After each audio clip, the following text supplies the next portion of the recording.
support our nation's farmers, ranchers, and foresters, as well as strengthen rural America. I welcome our witness, the Honorable Brooke Rollins, our 33rd Secretary of Agriculture. Thank you so much for being here today and for your steadfast commitment to America's agricultural community. We appreciate your willingness to serve and your active engagement with farmers, ranchers, foresters, and rural stakeholders where they live and work. Those conversations provide valuable insight into the challenges and opportunities facing the men and women who grow our nation's food, fuel, and fiber. They are impacted by USDA policies and depend on USDA programs daily. What I hear from Arkansas family farmers and stakeholders from across the country is that the farm economy is struggling. Producers continue to face high input costs, rising labor expenses, elevated interest rates, and market uncertainty. It is necessary that we work together to create an environment where agriculture can thrive and where the next generation sees farming, ranching, and forestry as viable and a rewarding career. One way we have delivered on a commitment to producers is through the Working Families Tax Cuts. The President signed into law historic investments to farm country 1 year ago, providing long overdue updates to agriculture policies that better reflect today's realities producers in Arkansas and across the nation experience. These improvements respond directly to concerns farmers have raised for years and provides meaningful support and predictability to help them continue operating for years to come. We appreciate USDA's urgency in implementing these policies so farmers can realize their benefits this fall. I look forward to hearing further updates on USDA's implementation of these programs. This landmark law also includes investments in USDA's premier animal health programs to help mitigate threats such as the New World screwworm. We know how critical these investments are, particularly as 6 domestic cases have been confirmed in just the last week. Madam Secretary, we appreciate the aggressive approach you and your team have taken to slow down the advancement of this pest toward our border and to implement measures that protect America's livestock industry. We have successfully eradicated New World screwworm before, and I'm confident we can do so again. We are looking forward to you and your team at USDA to continue leading this effort in safeguarding the health and security of America's herd. We must continue supporting agriculture sectors vital to our rural communities. Our cotton producers have faced significant economic headwinds in recent years. Cotton remains a cornerstone crop for Arkansas and states across the Cotton Belt, supporting farm families, rural communities, and manufacturers. This is why I strongly support the Buying American Cotton Act. I was pleased to see USDA's recent announcement promoting the domestic cotton industry. We appreciate that very much. At a time when our producers are competing in a challenging global marketplace, we should be doing everything we can to support American-grown products and the hardworking men and women who produce them.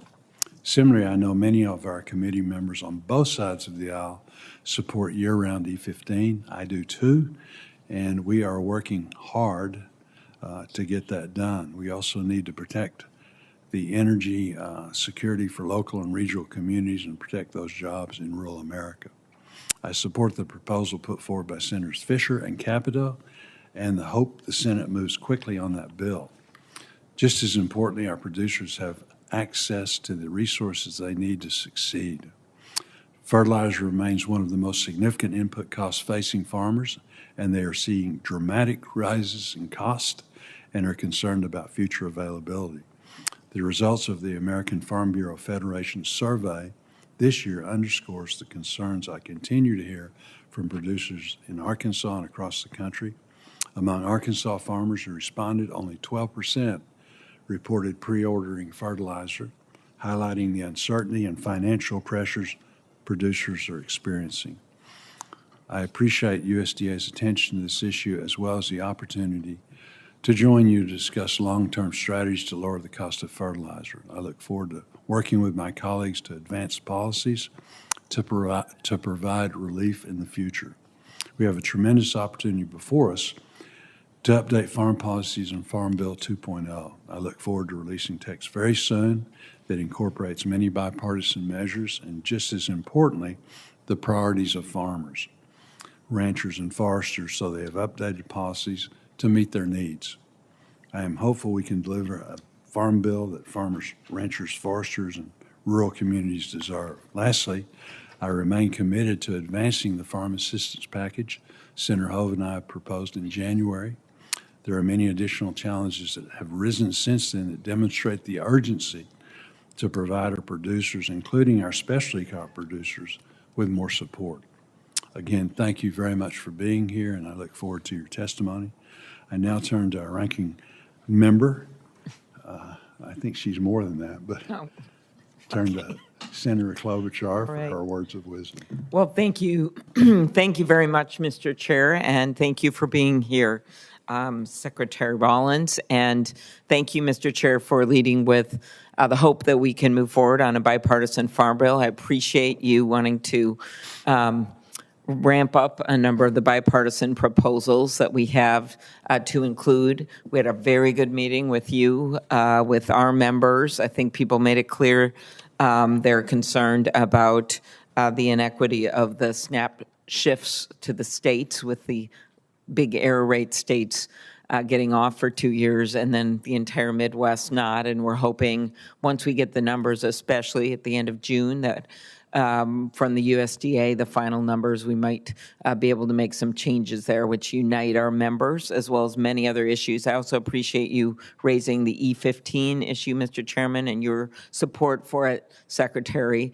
The House, as we know, has passed this. I'm also supportive of the bill that you mentioned and have been one of the leads on this. And, you know, this is something that could be voted on separately because of the committee jurisdiction, that we could even do sooner rather than later. And I think it would really be a smart move to get this done very near, and I hope you bring that not only back to the USDA, but to the administration to push so that we can get a vote on that very soon.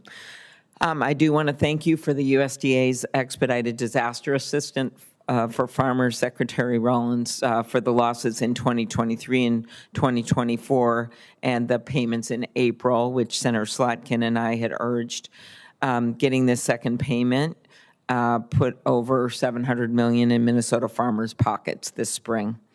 I also want to address the recently confirmed cases of New World screwworm here within the U.S. in Texas, New Mexico, and I recognize the administration's ongoing response, working with animal health officials as well as livestock stakeholders.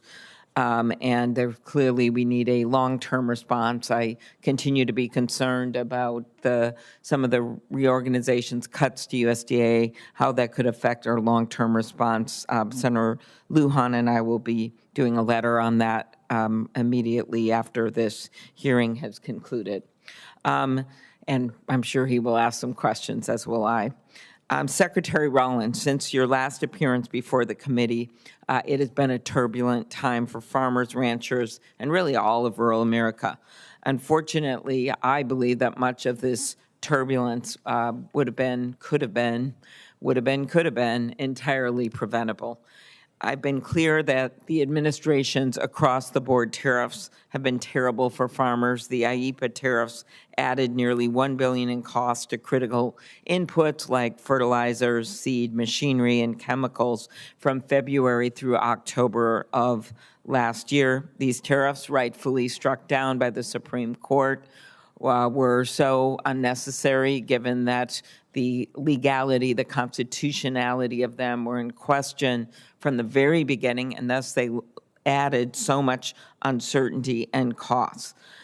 Now, unfortunately and unnecessarily, the president has chosen to bulldoze ahead with more tariffs at great cost to the economy and more uncertainty. In addition to the chaos from the tariffs, the unilateral decision to start a conflict in the Middle East is causing real and direct harm to farmers and consumers in Minnesota. 1 year ago, the average price for a gallon of diesel in my state was $3.40. Today, the average is $5.13. That is a 51% increase in a single year. And just this morning, we got the Consumer Price Index numbers for the country, up 4.2%, and that is up from the exact inverse 2.4% that we were seeing before the conflict began. I am also concerned of the edge that this war has given Russia and China and other countries that are not friends of the U.S. In the global battle for competitiveness because of the fact that we are so reliant. I met with producers on the Tate Farmer family farm in Cannon Falls, Minnesota, where I heard from producers that the skyrocketing cost of fertilizer is threatening their operations. As we all know, nearly half of the global urea and 30% of global ammonia exports used in nitrogen fertilizer supply chains move through the Straits of Hormuz.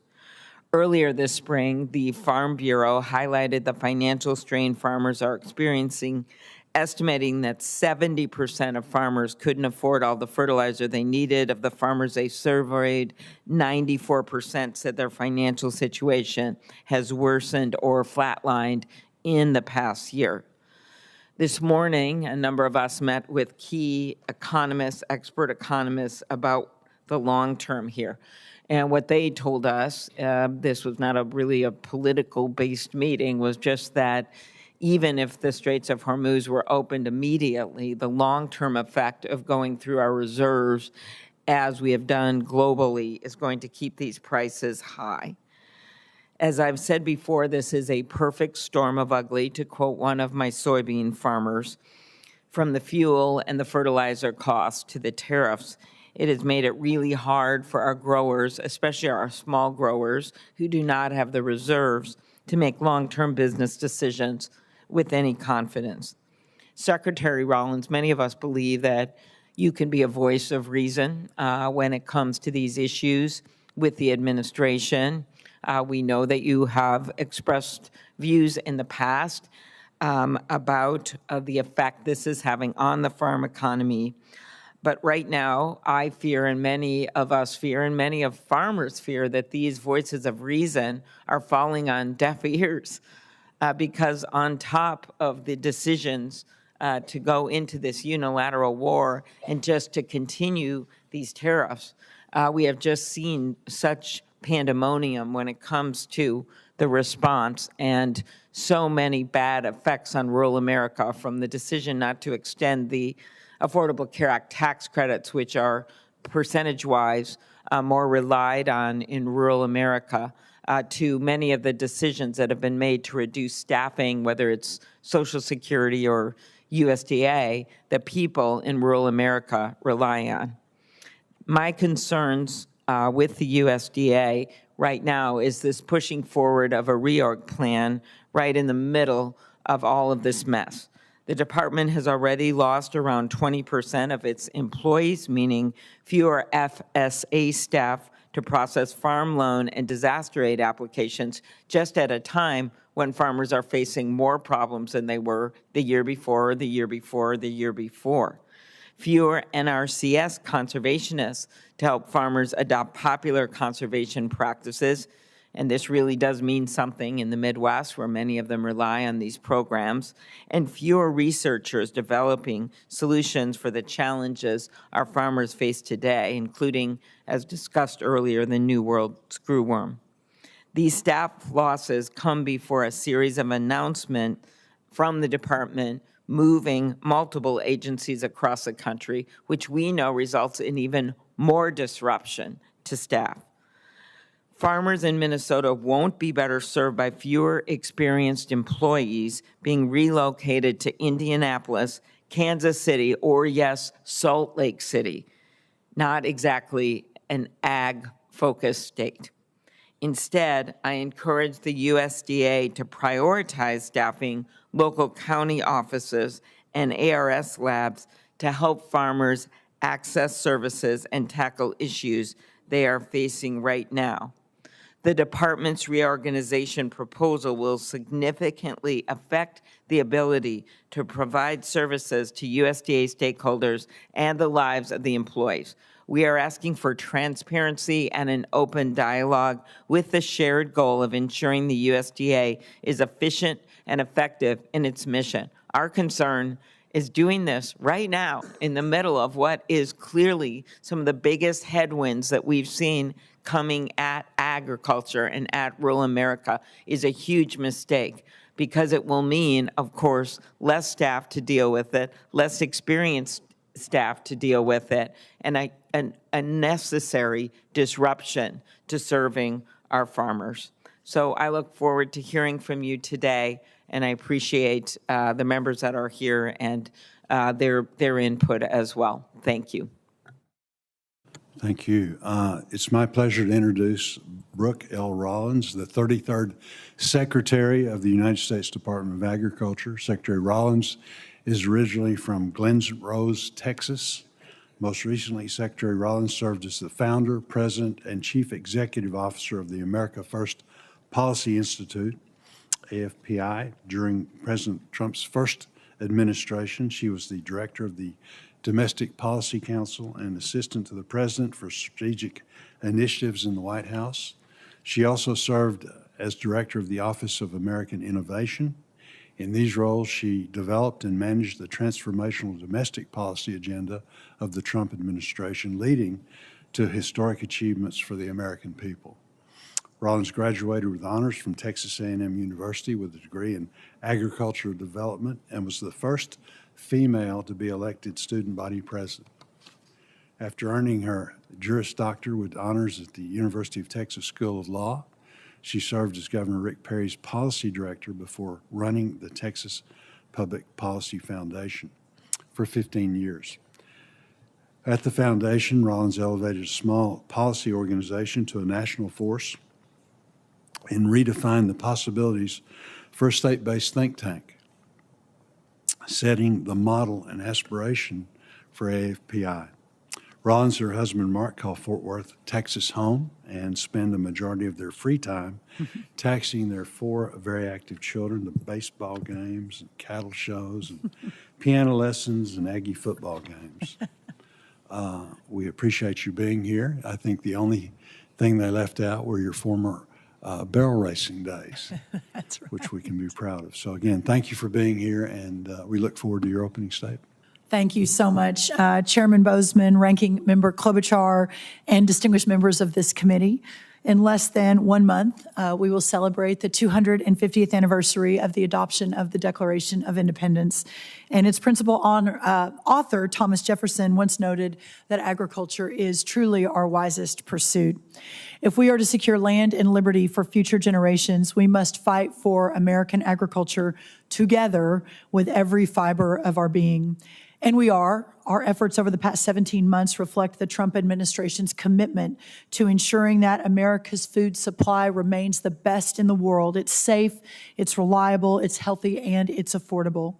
Last Friday's jobs report beat every economist's forecast when 172,000 jobs were added in May, cementing the Trump economy's record of delivering for American workers month after month. In fact, more people are working today than ever before in American history. Further, 30-year fixed mortgage rates are down, and our deregulatory efforts are projected to save Americans a collective $212 billion, or roughly $2,500 per a family of 4. For our farmers, that's a big number. By contrast, we know in the previous administration, home prices rose 25%, 30-year fixed rate mortgages rates were up 194%, national average gas prices peaked 124% up, and food prices up 23%. And notably for this committee, farm income saw the largest dollar value loss in history of our country, as it fell over $90 billion from 2023 to 2024. Further, commodity prices plummeted from 30-year highs in the last administration. And of course, we saw 0 new trade deals while inheriting a $50 billion agricultural trade deficit after leaving with an $8 billion agricultural trade surplus just 4 years earlier. While we cannot reverse this trajectory for ag overnight, we can and we will continue building upon the progress that has already been made. Last year, President Trump and congressional Republicans delivered the Working Families Tax Cut Act, a historic piece of legislation and a victory for U.S. agriculture, which increased reference prices for the first time in more than a decade and saved 2 million family farms from the death tax, amongst so many other wins. Moreover, President Trump has already secured 19 new trade deals in just over 1 year, helping us slash that $50 billion agricultural trade deficit by almost 50% from just 1 year ago. So think about what that means for our producers. As we expand opportunity over the long term, we are also providing farmers with our short-term support today through the Farmer Bridge Assistance Program, the Assistance for Specialty Crop Farmers Program, and others. USDA has delivered tens of billions of dollars in targeted direct relief to help our farmers manage natural disasters and temporary market disruptions. We are also helping our farmers manage the input prices, the cost of which we know exploded under the last administration. Under Biden, fertilizer prices surged more than 50%, on average, reaching 99% at their highest peak. And I know we're going to talk a lot about fertilizer today, but even after the Iranian conflict and even after the closure of the Strait of Hormuz, fertilizer today is still less than what it was in the peak of the Biden years. President Trump has activated our entire cabinet on this particular issue, and we can talk more about that today. Truly affordable domestic inputs are a matter of national security. Our ability to feed ourselves is fundamental to our freedom in this country. That's why we launched for the first time ever our Farm Security Action Plan last year, integrating agriculture into America's national security strategy for the first time ever. We are determined to protect the security and integrity of everything we are responsible for at the USDA, including the federal nutrition programs that constitute our largest expenditure. When it comes to rooting out SNAP fraud, in just over 1 year, we have already made 900 arrests. This is through USDA, pursued over 120 convictions, and have $132 million in restitution. And we're literally just getting started. We're also working to protect our producers from diseases and pests that threaten their livelihoods. Very quickly, before I get into screwworm, let's talk about the avian influenza, the HPAI, with our chickens. Since last year, when we launched that plan, we have seen a 41% decrease in HPAI and a 51% decrease in total birds affected. We still have a ways to go, but we're making progress. And this year is no different. And I'm going to talk, sir, about the New World screwworm just at the outset, and then I'm sure we'll dive into it more. We continue to prioritize defeating the New World screwworm. Over the past week and a half, USDA has confirmed 6 cases of the New World screwworm within the U.S., all but one in the south of Texas. I was just in Texas 2 days ago to inspect a USDA research facility that we just opened 2 weeks ago, developing new technologies to combat this pest, and we'll be back tomorrow on site in South Texas in La Pryor to visit that ranch and talk more about what we're doing. The Biden administration's open border policies, combined with the Mexican cartel's refusal to crack down on that through South and Central America, allowed the screwworm to move north for the first time in 50 years, beginning in 2022 when the Darien Gap was breached, into 2023 when the screwworm began moving at rapid pace up through Central America and hitting Mexico in 2024 under the last administration. We know this development is a serious threat, but it did not catch us off guard. We've established the 20-kilometer movement zone, expedited targeted release of sterile flies in the affected area. We've increased the trapping for flies along the border and ramping up surveillance. But more importantly, I think for this committee is very quickly, Senator Boozman, I want to talk about over the last year what we deployed. Over $1 billion, $1.3 billion since we walked into the door last January 2025 has been invested and deployed to battle just the New World screwworm.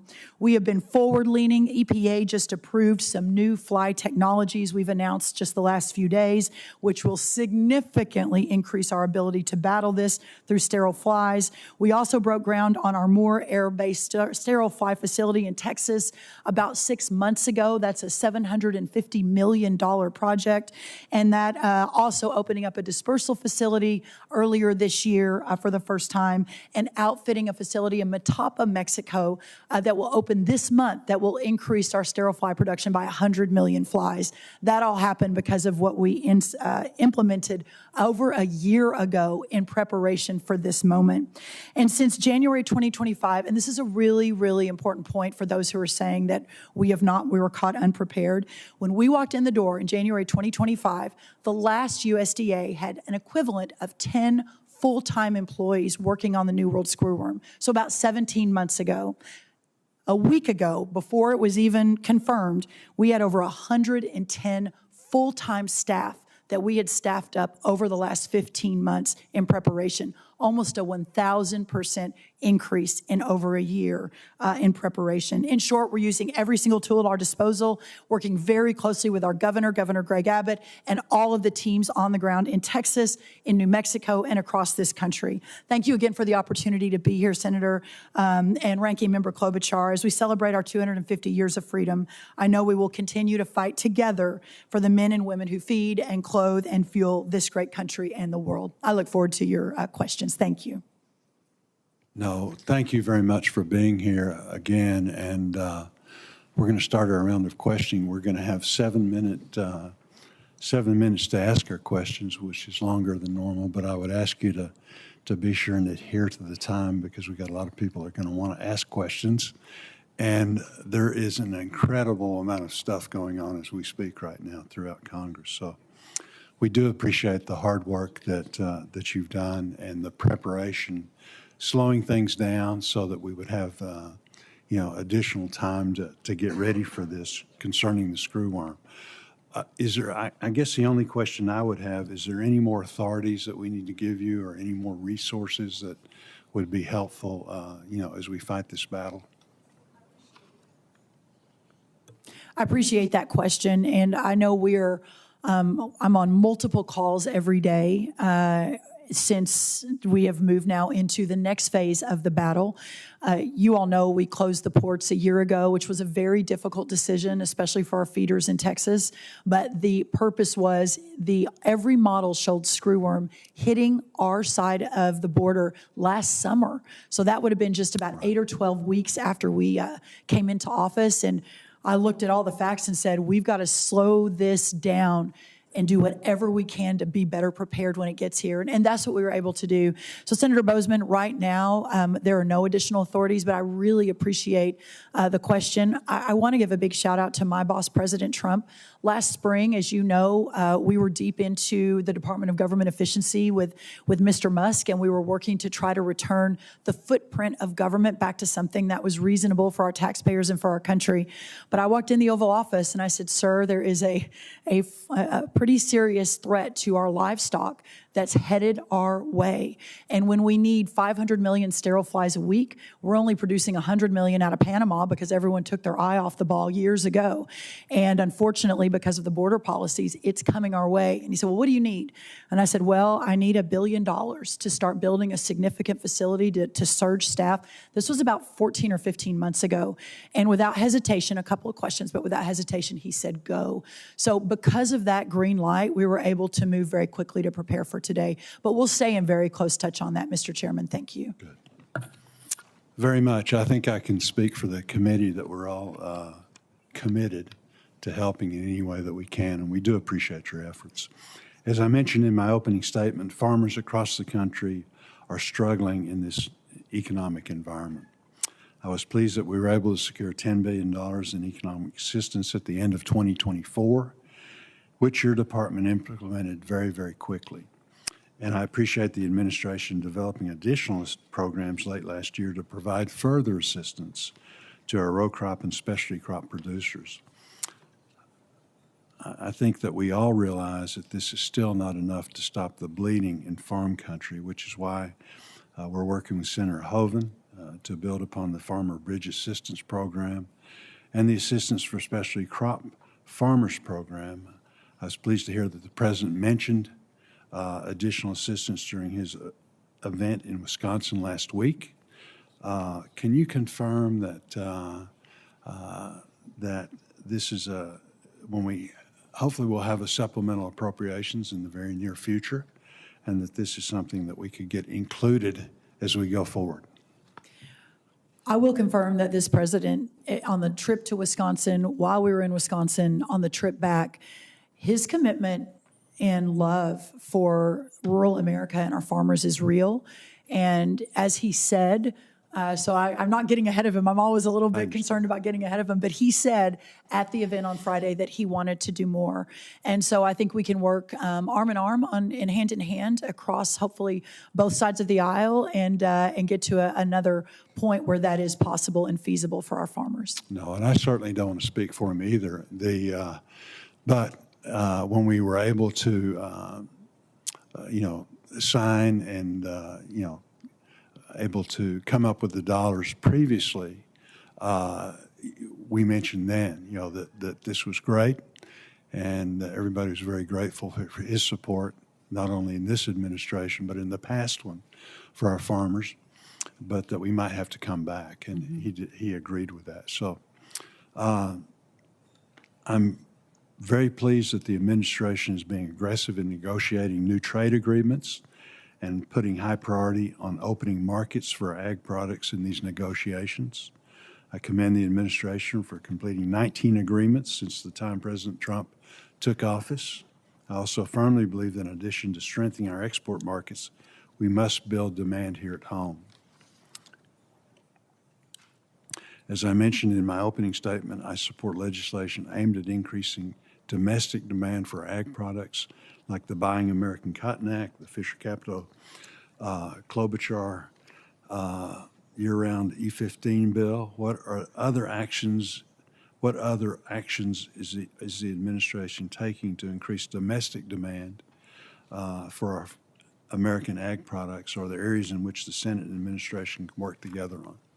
Well, I think that the trade piece is important, and I realize Senator Klobuchar, probably Senator Booker, and some of our other friends on the other side of the aisle have some serious questions about that, and I really look forward to having that discussion with them. What I will note is when the president had the Liberation Day, which is when he announced that instead of going country by country, we're going to have an all-of-world approach on renegotiating our trade, that to date, the fact that our great producers in America, when we send their goods out, on average, it's about a 15% tariff into other countries. When those goods from other countries come into America, it's an average of 5%. So our farmers and producers have been just compromised year after year under these trade and tariff regimes.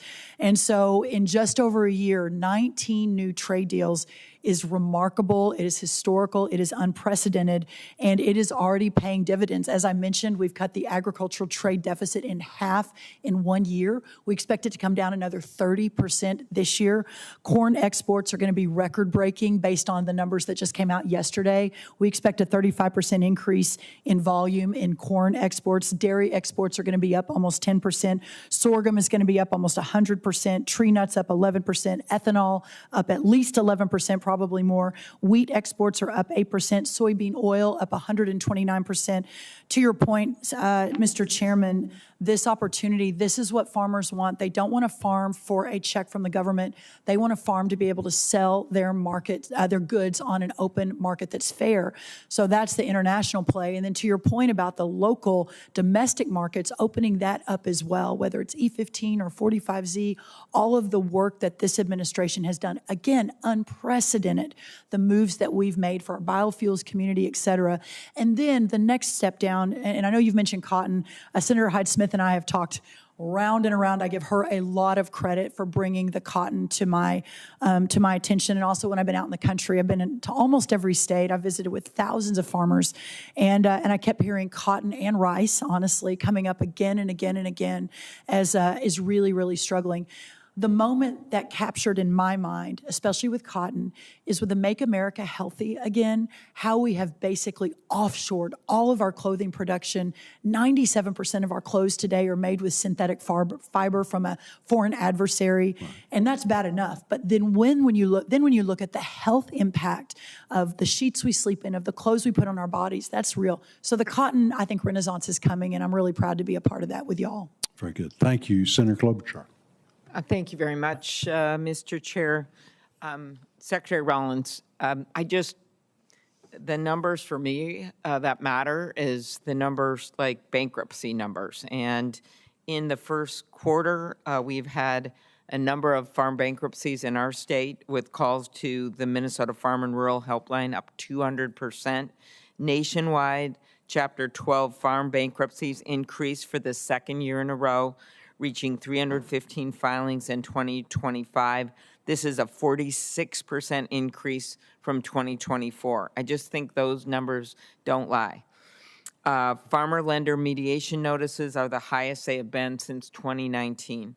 What actions is the USDA considering to assist producers facing bankruptcy and prevent the loss of more family farms? And why did the USDA budget propose eliminating the certified mediation program? So a couple of points on that. Obviously, even one bankruptcy is heartbreaking, but a couple of points. There are 1.077 million farms and ranches in America. The bankruptcies that are reflected in your numbers are about 0.03% of the total farms in our country. Now, again, I do not want to sit here and say it's nothing to worry about. Every farm is absolutely something we should be fighting to save. We have a concierge effort going for those 300 farms that are in Chapter 12. Again, Chapter 12 doesn't mean they're going out of business. It just means they're reorganizing. But certainly with the loss of markets, the cost of inputs, et cetera, there's no doubt that the farm economy is facing serious headwinds, and that's what we're all working together to solve. On the mitigation program, Senator, let me circle back to you. I want to make sure I fully understand what it was that we pulled back and what the utilization was, and then perhaps work together to think about how to solve for that. Thank you. Appreciate you getting back to me. And our concern is we're heading in a trend, especially when you look at the fact that the diesel and gas prices are not going to go down anytime soon because we've gone through our reserves as well as fertilizer. So we discussed fertilizer, and Senator Marshall and I have introduced the Homegrown Fertilizer Act to make this program permanent. In the meantime, do you intend to use the new CCC funds to support the development of domestic fertilizer? Yeah, so let me answer that because it's an important question. And then if we have time, we'll talk about the diesel prices and other things. So we realized as fertilizer was coming down before the Iranian conflict and before the Hormuz Strait was closed, fertilizer was down about 50% on average over the last 14 months. So we were headed in the right direction. Gas was way down, diesel was way down. Of course, with this conflict, it has certainly bumped prices up. Now, I do want to say that even though fertilizer prices are significantly higher since the Iranian conflict, they're still lower than the peak during the Biden years.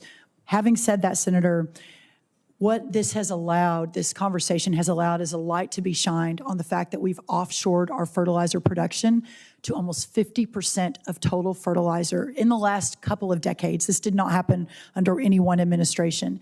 And so as we've seen that offshore that happened, it's a national security issue. It's obviously a cost issue for our farmers as well. I'll talk about the CCC if I have time, but what I'll say is immediately I called Chris Wright, our Secretary of Energy, who has a big pot of money for energy investment, made the case that fertilizer is perhaps the most important energy to invest in, and his number 2 largest project he's investing in is a fertilizer plant. We called Howard Lutnick, who has a pot of investment funds from the president's negotiated tariffs and trade, a significant pot. He is now prioritizing that, and we have the largest ammonia plant in the world that I'm breaking ground on in 2 weeks in Louisiana. Next to it, about a month after that, we're going to be breaking ground on one of the largest phosphate plants in the world. So we're beginning to reshore to onshore that fertilizer back to America. But just as important, and in fact, I think one of them is in Minnesota, there are about 80 more mid-size, smaller fertilizer projects going on that we're funding and prioritizing. A pretty good one in Minnesota, a big one in Washington State, and some others. So we have put those on warp speed to get those. I'm going to run out of my effectuated. time for Sure. questions, and just that the CCC has $14.3 billion in emergency funding, and I would just encourage you to use some of that for the domestic fertilizer. Can I talk to that? Because I think it's mutually beneficial. So the problem with the CCC, it hasn't been, the loan rate has not been increased for 80 years. What is left in the CCC right now, Senator, we're going to need to meet the obligations of the Working Families Tax Cut Act and the increase. So if we could all work together, I know we've been talking about that to try to open that up. But yes, ma'am, we'll be looking at that too. And we discussed early on New World screwworm, and the Animal and Plant Health Inspection Service has lost 25% of its staff, including more than 300 employees in veterinary services alone since the administration came in. How do you plan on ensuring that each of these critical threats, such as New World screwworm, receives individualized resources? We're very concerned about this. Yes, ma'am. As I mentioned, a year and a half ago, there were 10 APHIS employees working full-time, a total of 10 working full-time all in. Now we've got over 120. So we've increased the amount of employees in APHIS working on New World screwworm by 1,000% in the last 14 months. So as you can see, we're prioritizing where the big threats are as we're working to ensure that we're meeting all of the needs across the country. Different subject. Last November, you announced a far-reaching final rule implementing crop insurance provisions from the budget bill enacted last summer that I did not support. However, buried within that rule was a provision that removed an important risk management option for farmers in my state and several others. Prevent plant buy-up coverage has been a critical tool farmers use to protect against extreme weather at planting time.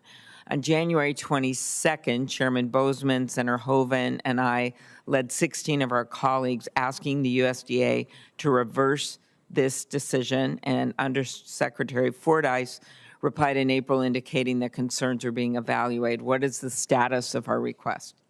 I actually have talked to Undersecretary Fordyce about that, but I don't have an immediate response. But again, I'll check on that today, and we'll get back to you, Senator.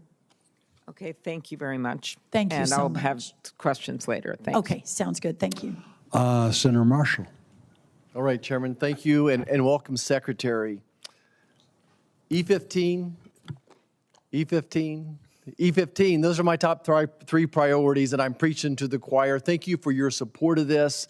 You know, why is E15, year on E15 important? It would mean another 2 billion bushels of corn consumption per year. Prior to President Trump, maybe we were exporting 2.3 billion. So it's almost like doubling our export market. That's why it's important. But I want to talk about 45Z, which I think actually has a 10x opportunity compared to ethanol. And maybe you can just update us. We need to get this across the finish line as far as the rules. And I know it's out in different agencies. Any update on the 45Z rules?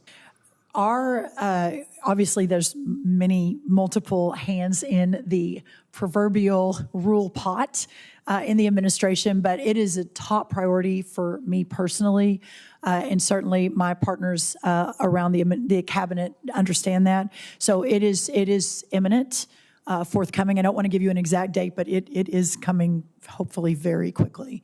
And it is really, really important. The regenerative side of that, the MAHA side, there are just so many wins for so many of our Americans in that. Right. So this, from a regenerative standpoint, to your point, is the ethanol companies making the ethanol can pass on 10, 20, 30, 50 cents a bushel if they're doing this regenerative agriculture, which is good for the soil, which is better for the nutrient health. So I do appreciate this all-of-government approach on that as well. We addressed fertilizer. That would probably be my third biggest issue.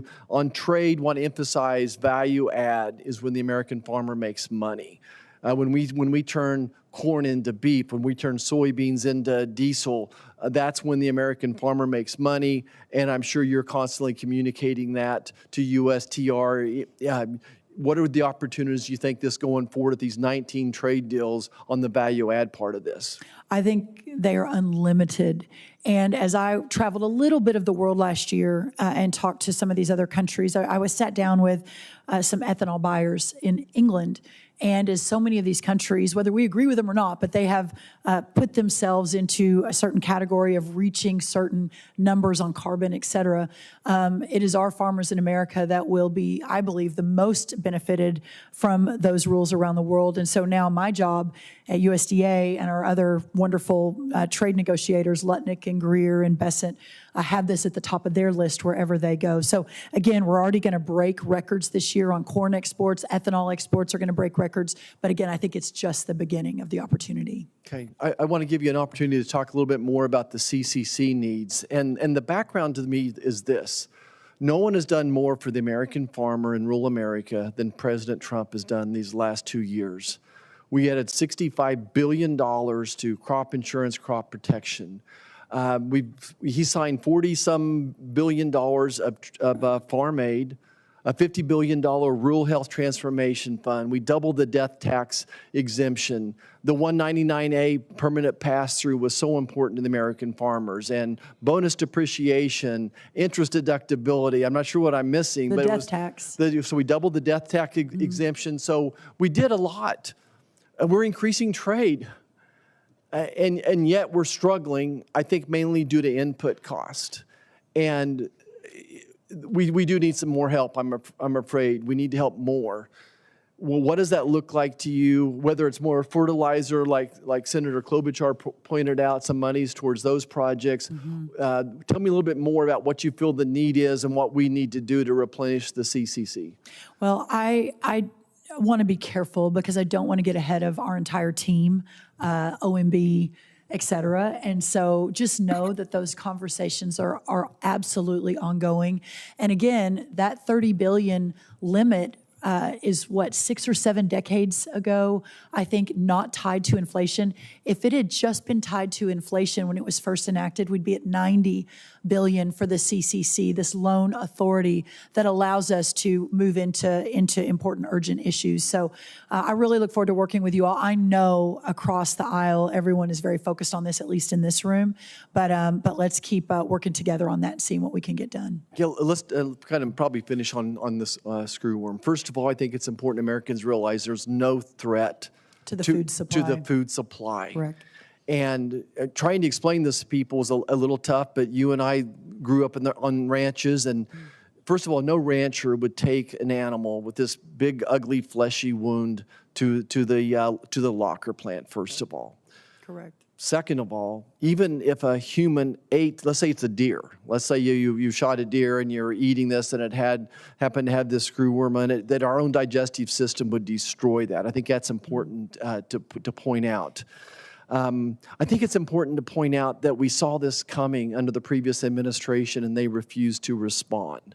When you let millions of people migrate through Central America this way, we saw the screwworm just come with them, whether it was on their pets or maybe they were bringing livestock. And unfortunately, visiting the border before, I saw so many of these people with open flesh wounds themselves that could have been one way to get it across the border. We saw it happening. And we were down to just basically a male mosquito screwworm fly being sterilized in Panama. But the next step, so we sat on it. We prayed about it. We tried to monitor it. But you also invested money in the laboratory in Mexico as soon as, like within days after you took office, we talked about this. So Right. Take us through that process of what we've done in Mexico. Again, you had a time to touch on it. So the second you get into office, you're on this. So just run us through that again. Yeah, Senator, thank you. We saw it coming. The fact that it had been out of America since 1966, had been out of Central America and down past the Darien Gap for more than 30, 40 years.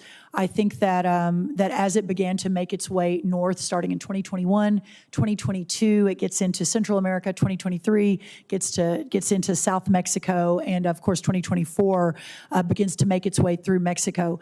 Again, you need about 500 million sterile flies to eradicate. Once it was pushed past the Darien Gap back in the 60s and 70s, people just stopped, that we stopped making the sterile flies. We got down to the 100 million in Panama. Within a matter of days, we got approval from the president to, I was sort of shocked that the last USDA really had no plans, hadn't really done anything. Said, we've got to build our own facility in America that will produce between 300 and 400 million flies per week so that we never let this happen again. Understanding that as a radiated facility, it normally takes a couple of years for permitting. Pete Hegseth, God bless him, and our Army Corps of Engineers permitted that facility in just 60 days, I believe, and then we broke ground, contracted within another month or so. So we have shaved years off of that timeline. But in the meantime, the Matapa facility was a fruit fly facility in Mexico that Mexico agreed to let us pay for, let us outfit. We started that last summer, and it is ready this month. That will be another 100 million flies that are coming online. So there's a lot of movement and a lot of money that has been invested to prepare for this moment. Great. Thank you, Chairman. And I'd love to come back and talk about the life cycle of the screwworm. The poor females only get to mate one time, and then they die. This is true. And that's the why males, these it's unlimited. That's and right. that's why these sterile males are so important and why it works. So the science is there. We don't need to study it. We've got cures. We got this. That's right. Thank you, sir. And the food supply is 100% safe. This is not a disease. It's not a virus. It's a fly. So that's right. It's good to have an expert on the committee. Yep. Senator Booker. I'm sorry. Hold on. Senator Welsh. Now let's go with Booker. Good morning. All right, I'm gonna deny this if anybody quotes me, but Secretary, I think you're doing a pretty good job. Oh, thank you. We'll keep that on the down low. I don't think your microphone's on, so I'm not sure anyone heard that but me, but I will take that. Thank you so much, Well, Senator. here's the thing. You have been responsive, and Vermont has had a very significant damage from floods that we had in 2023 and 2024, and I've had a chance to talk to you.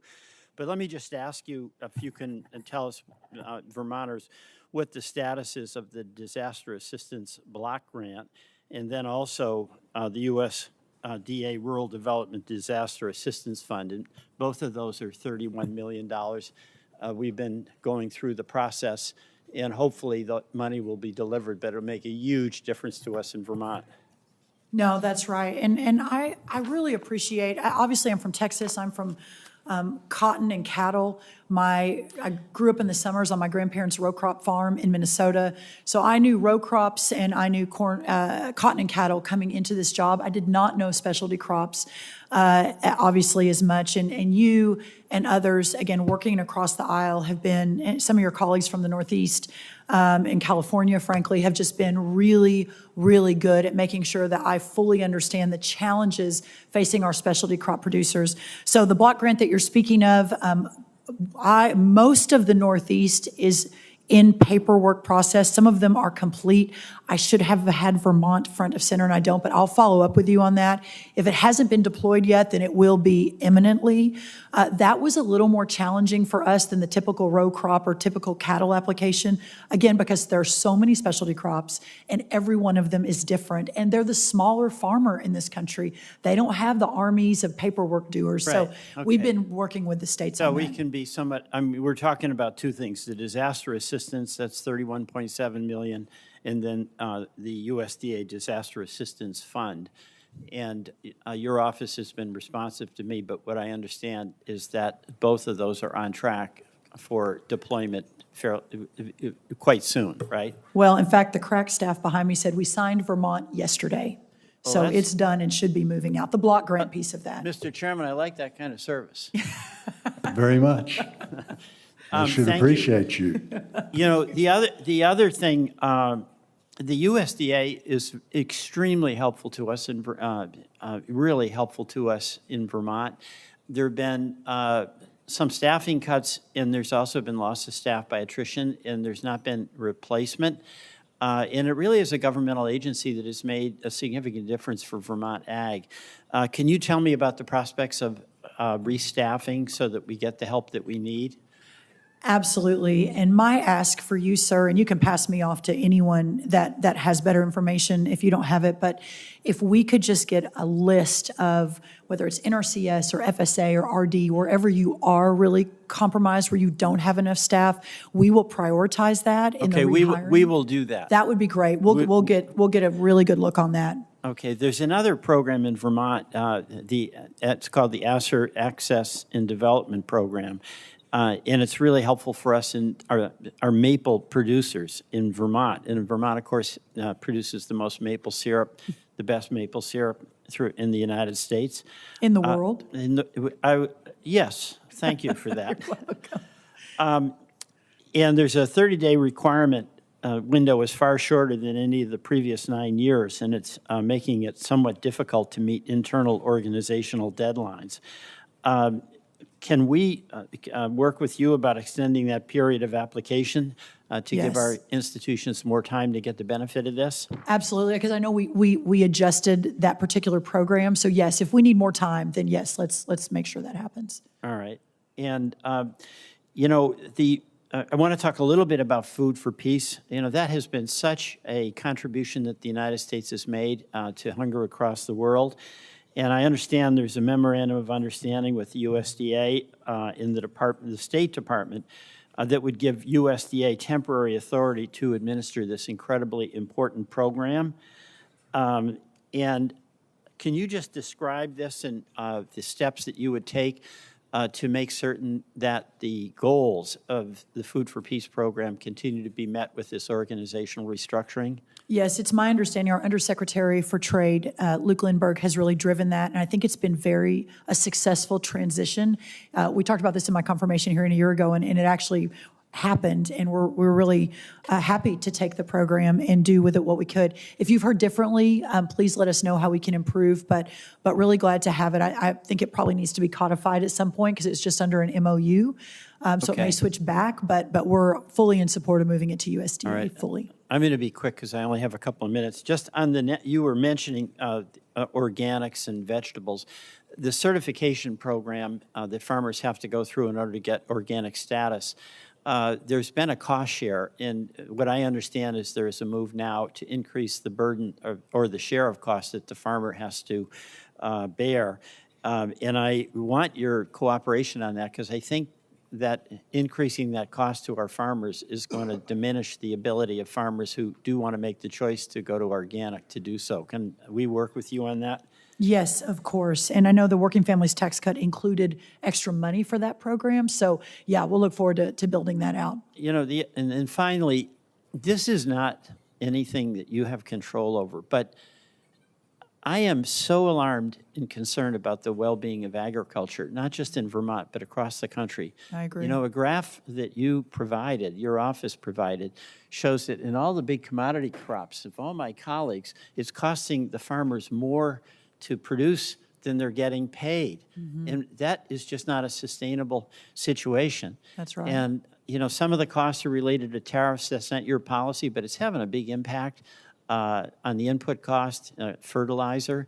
The tariffs also have had a big impact on losing markets for a lot of our agriculture committee, especially in the Midwest.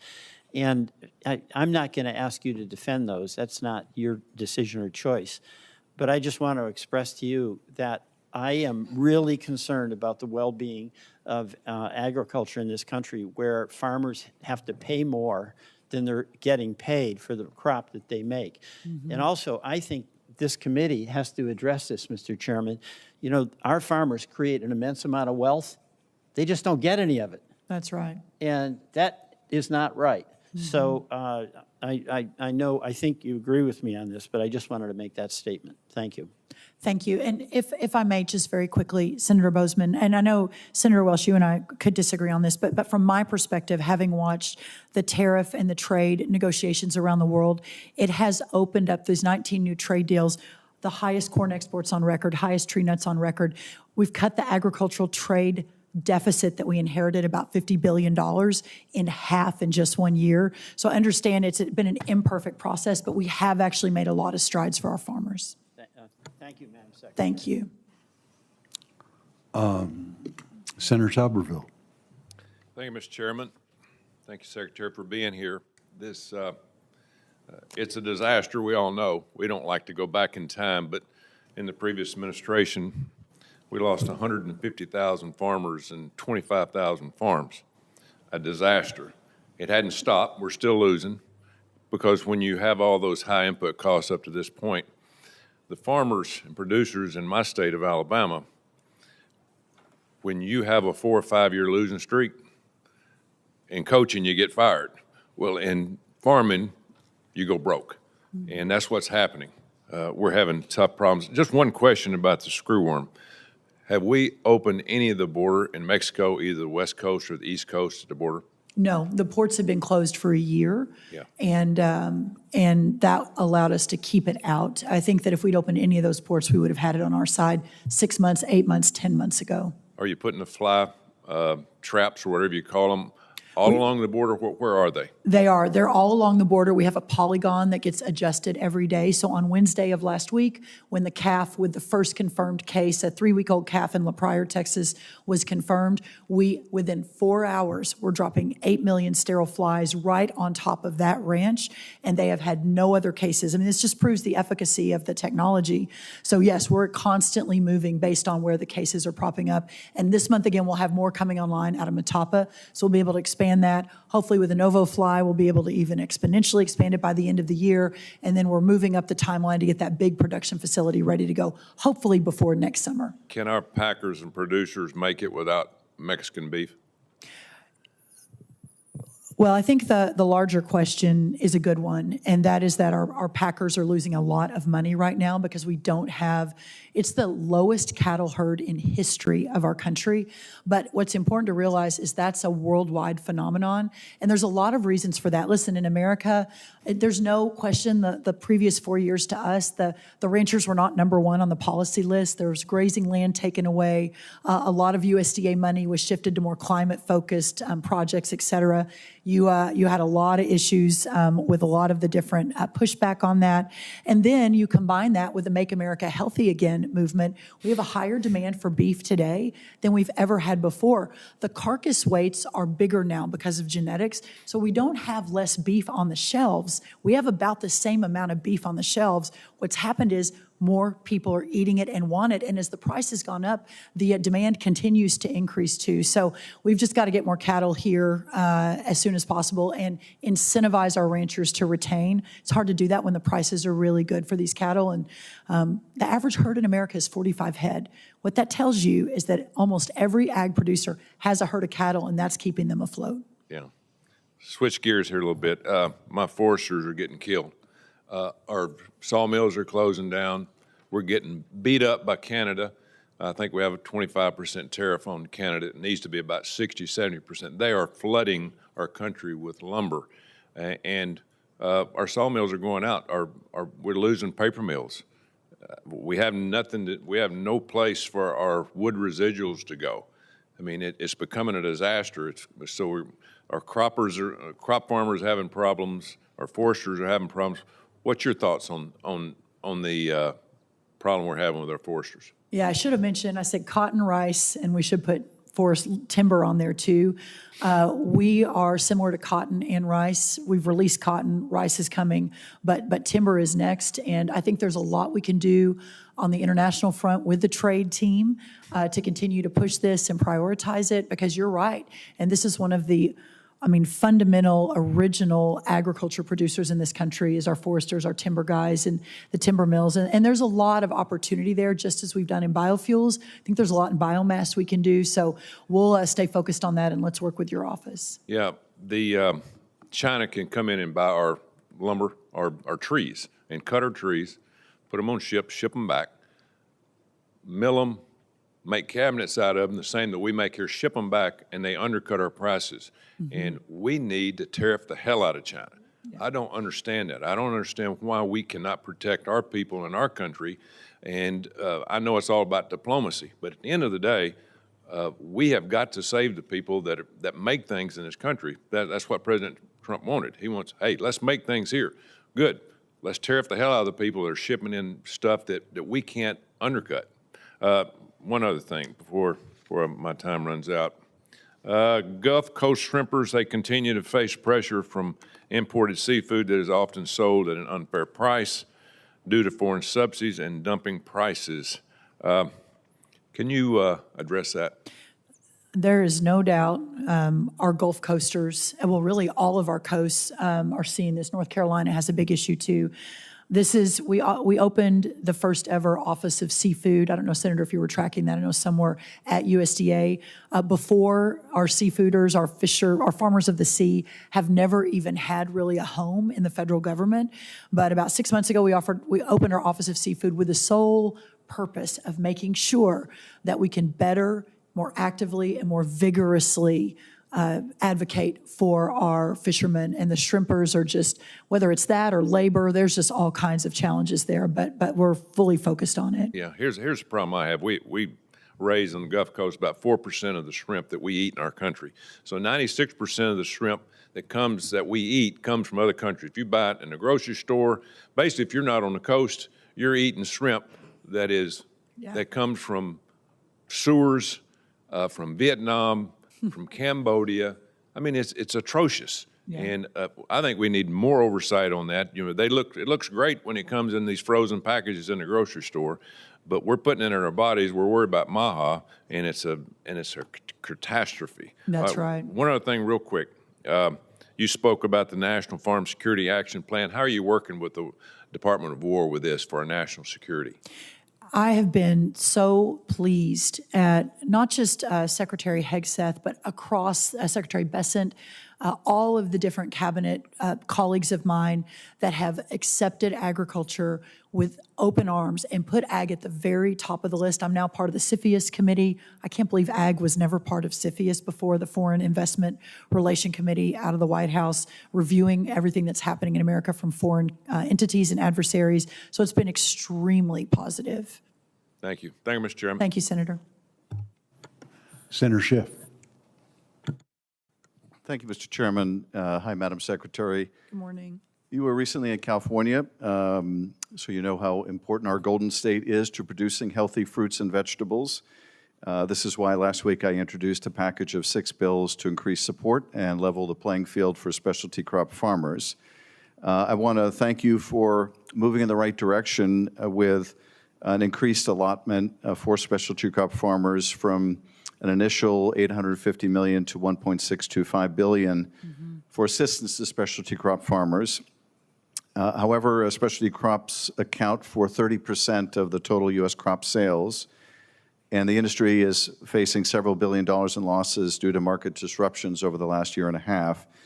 They are continuing to ask for $5 billion, up from the $1.6 in additional help to have this funding doled out based on revenue, similar to how CFAP 2 under the first Trump administration was implemented. And I wanted to ask whether you would consider increasing the amount going to specialty crops, given their significant percentage of the food production in the country and their significant losses, but also if you would consider reevaluating how USDA is distributing the relief and using the formula similar to CFAP 2 under the first Trump administration. We would love any feedback, and we've said that all along. It's one of the reasons that we basically doubled, maybe even more than doubled the original plan. As we have made clear, this is hopefully we can lean on Congress to step into these gaps, that USDA sort of bubblegumming and duct taping some of these programs together is very difficult on the bottom line. So we'll look forward to working together. But yes, of course, we're always open to that sort of feedback. And is there any constraint in using the CCC money that you need addressed in the Farm Bill or otherwise to augment what we can do for these specialty crop farmers? Yes, so what we've discussed is the CCC is a really important tool for USDA. For the American farmer, I don't know that I ever really appreciated it until this job, but it has been at a loan limit of $30 billion for decades. It was never tied to inflation when it was instituted, I think in the 1930s, if I'm not misspeaking. So yes, there's a lot of work that Congress can do. It's a congressionally authorized fund, obviously, to adjust, and even just tying to inflation. We're obviously talking to Senator Hoeven and a lot of people on this committee almost daily about the importance of that. And the other important point of that, Senator, is that a lot of the really good things that happened under the Working Families Tax Cut Act, the reference price increase, et cetera, that is going to come, crop insurance, crop protection, et cetera, the additional money is going to come from the CCC fund. So we're really stretched right now on the CCC. Well, we will provide you, and I'll make sure that our specialty crop farmers provide you with additional information about why using CFAP 2 would be a more fair formula for farmers and more workable given the nature of how they grow their crops, which is very different than row crops. I've also heard concern about how USDA is implementing the disaster relief phase 2. Phase 2 was supposed to be the round that reached specialty crop growers, the ones with shallow and quality losses who couldn't trigger an indemnity. The payment factor moved to 70% and the deadline moved to August. An extended deadline only helps if growers can get through the door, but at the same time, staffing at the Farm Service Agency county offices is down. Are you committed to ensuring that these applications get processed by the previously stated deadline of August 12th? I don't want my farmers left out because the staffing isn't adequate to process their applications by that date. And can you assure us that the topped-up payments for other producers will not lead to inadequate funding for fruits, nuts, and vegetables? That is, as some farmers go to get a second allotment, that we're not going to deprive specialty crop farmers of getting even the first amount of assistance. Yeah, I will note that the reason we extended the deadline is because we got this feedback. I actually had a call with Senator Slotkin from Michigan, also another very heavy specialty crop state. I think maybe the #1 specialty crop state in the country. Oh, no, I have to correct you there. Very much #2. Most diverse, maybe most diverse. But either way, yes, I will note two important things. #1, that we will ensure that everyone has the time that they need. And if you are hearing differently, please let us know. We have worked really hard to adjust FSA offices to ensure that that is possible. But the second thing, sir, and it may not be as applicable to the specialty crop industry, but it is important to note that the One Farmer, One File we rolled out last year, the program, the funding program that we put out previous to rolling that out, we, over a course of 5 months, I think had 10 or 12,000 payments move. Under One Farmer, One File, in 4 days, we had 57,000 farmers apply and money hit their bank account. So we're making a lot of technological adjustments to hopefully move that much more quickly. But understand the importance of the in-person touch for many of our farmers that don't want to do it on their phone or their computer. Yeah, and my understanding is it's a lot more complicated a process for specialty crops. Because of the multi-year investment that they make in their trees and their plants compared to what we see with row crop farmers. Let me turn to one last issue, and that is pest and disease, which remain a evergreen threat in California. Just one example, the glassy-winged sharpshooter is hitting California grape growers especially hard with an unexpected and severe detection as of a few weeks ago. I'll soon be sending a letter to you, along with many of my colleagues, asking for the release of $32 million to address the sharpshooter. I appreciate your taking a look at that request, and also making sure that we have the staffing we need at APHIS to detect and diagnose and assist farmers with these endangering pests and disease. Yes, sir. As I mentioned on screwworm, we've increased staff 1,000% in the last year on screwworm. I don't have the sharpshooter number in front of me, but I will get to that right away, and we'll circle back to make sure that that's fully funded, and in fact, probably even put more resources on that. Thank you. That and red blotch have been just devastating Yes. to farmers in California. Thank you, Secretary. Thank you, Mr. Senator. Chairman. Thank you. Thank you. Senator Moran. Chairman, thank you. Thank you and the ranking member. Madam Secretary, thank you for the time you allowed me to visit with you and your team earlier this week at USDA. And I want to especially, again, thank you for your department's efforts in regard to Food for Peace. A few weeks ago, we had the Undersecretary Lindbergh, with Congressman Mann and I in Kansas to discuss trade and to discuss the opportunity for us to continue our international food aid programs. And I want to thank you for the acceptance and the work that you are now operating the Food for Peace program, the acceptance from the Department of State, and the management and operation of Food for Peace. Madam Secretary, I just received a text. This is a photo of people in Hugoton, Kansas, just yesterday, and they loaded 400,000 bushels of grain sorghum Wow. on their way to a port to be used in the Food for Peace program, one of the very first opportunities that this has occurred. Did you say 400,000 bushels? 400,000 bushels. Wow. And we have 4 Kansans dressed in their bright yellow jackets helping in regard to that grain being loaded.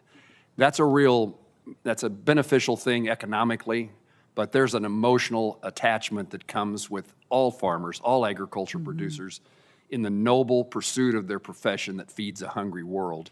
Yeah. And you should take great pride in Food for Peace under your management. I want to make certain Senator Hoeven has been not my sidekick, but my leader in the effort to make permanent that transfer from the State Department. Secretary Rubio testified in response to my questions last week of his support for this endeavor, and we want to give you all the tools. I would just ask about one thing, the necessary employees and staff. My understanding is that you're doing the same program with less people, but I want to make sure that the fact that it's a temporary program now doesn't inhibit. It'd be another reason that we could make a case for making it permanent so that you could better hire longer-term employees. That's a good flag. I'll make sure we look at that too. Great. Be sure and tell Secretary Rubio that USDA is doing more with less, please. It depends on the moment of whether I need something from Secretary Rubio, but I will be happy to do that at the right time.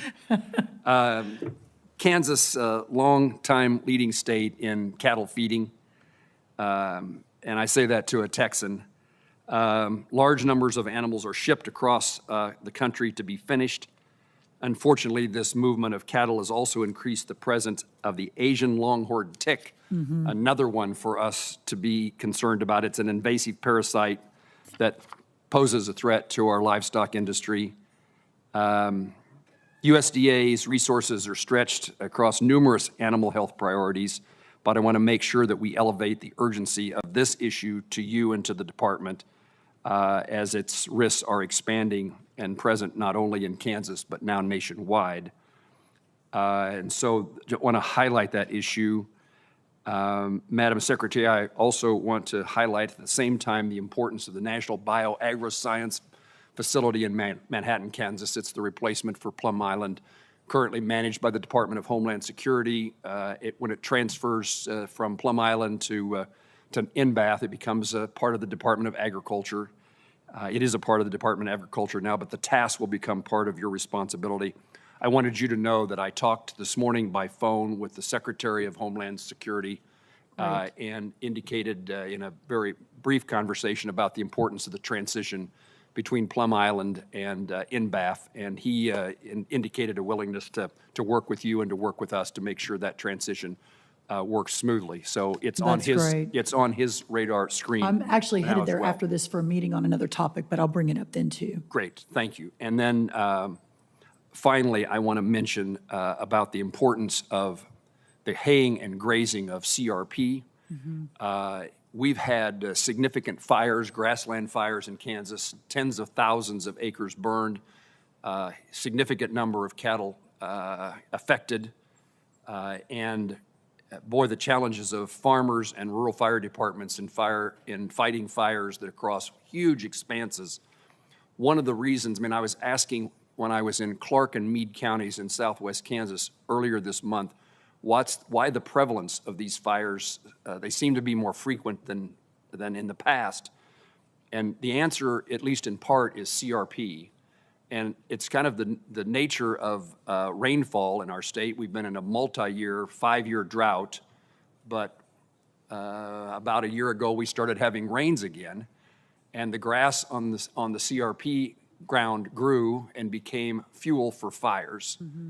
unfortunately, the drought returned, and so we had a lot of vegetation that then turned flammable.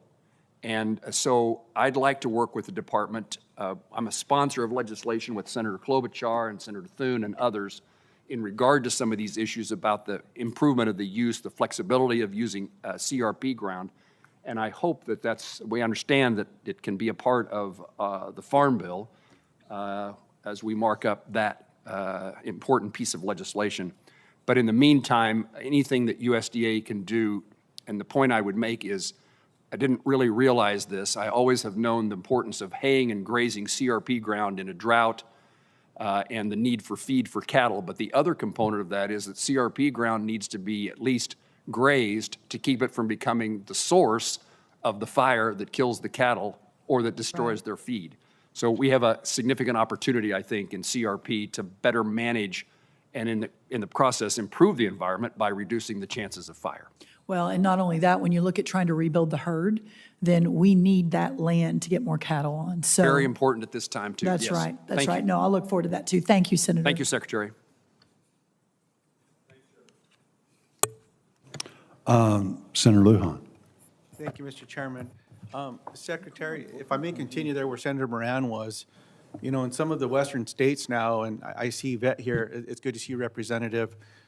Recently, some of our ranchers that have allotments were told they can't go in because of drought conditions into some of their allotments in the forests. And similar to what Jim's saying now, you know, with the cost of diesel, inputs into hay, things of that nature, you know, the same way that folks in different parts of the country that have row crops, I don't know why there wouldn't be a program to help offset the cost of hay and those fuel costs as well. If the federal government is telling folks you can't go in and you can't use these allotments or because of hay and what's going on with CRP, there might be something that we could do together, you know, Midwest, Western states that we might be able to figure this out. And this issue just came up, I don't know, 2 weeks ago I was at a commencement, Representative, and a few of the board members that have cattle herds were telling me about this. And as you know, different forests treat, you know, different decisions, things of that nature as well. So for whatever that's worth, I hope that that's something maybe we can work on together. I would love that. Yeah. Thank you. Madam Secretary, one of the questions I have, I think several of my colleagues have asked you about it, and we're one of the states where the screwworm is now, as you know.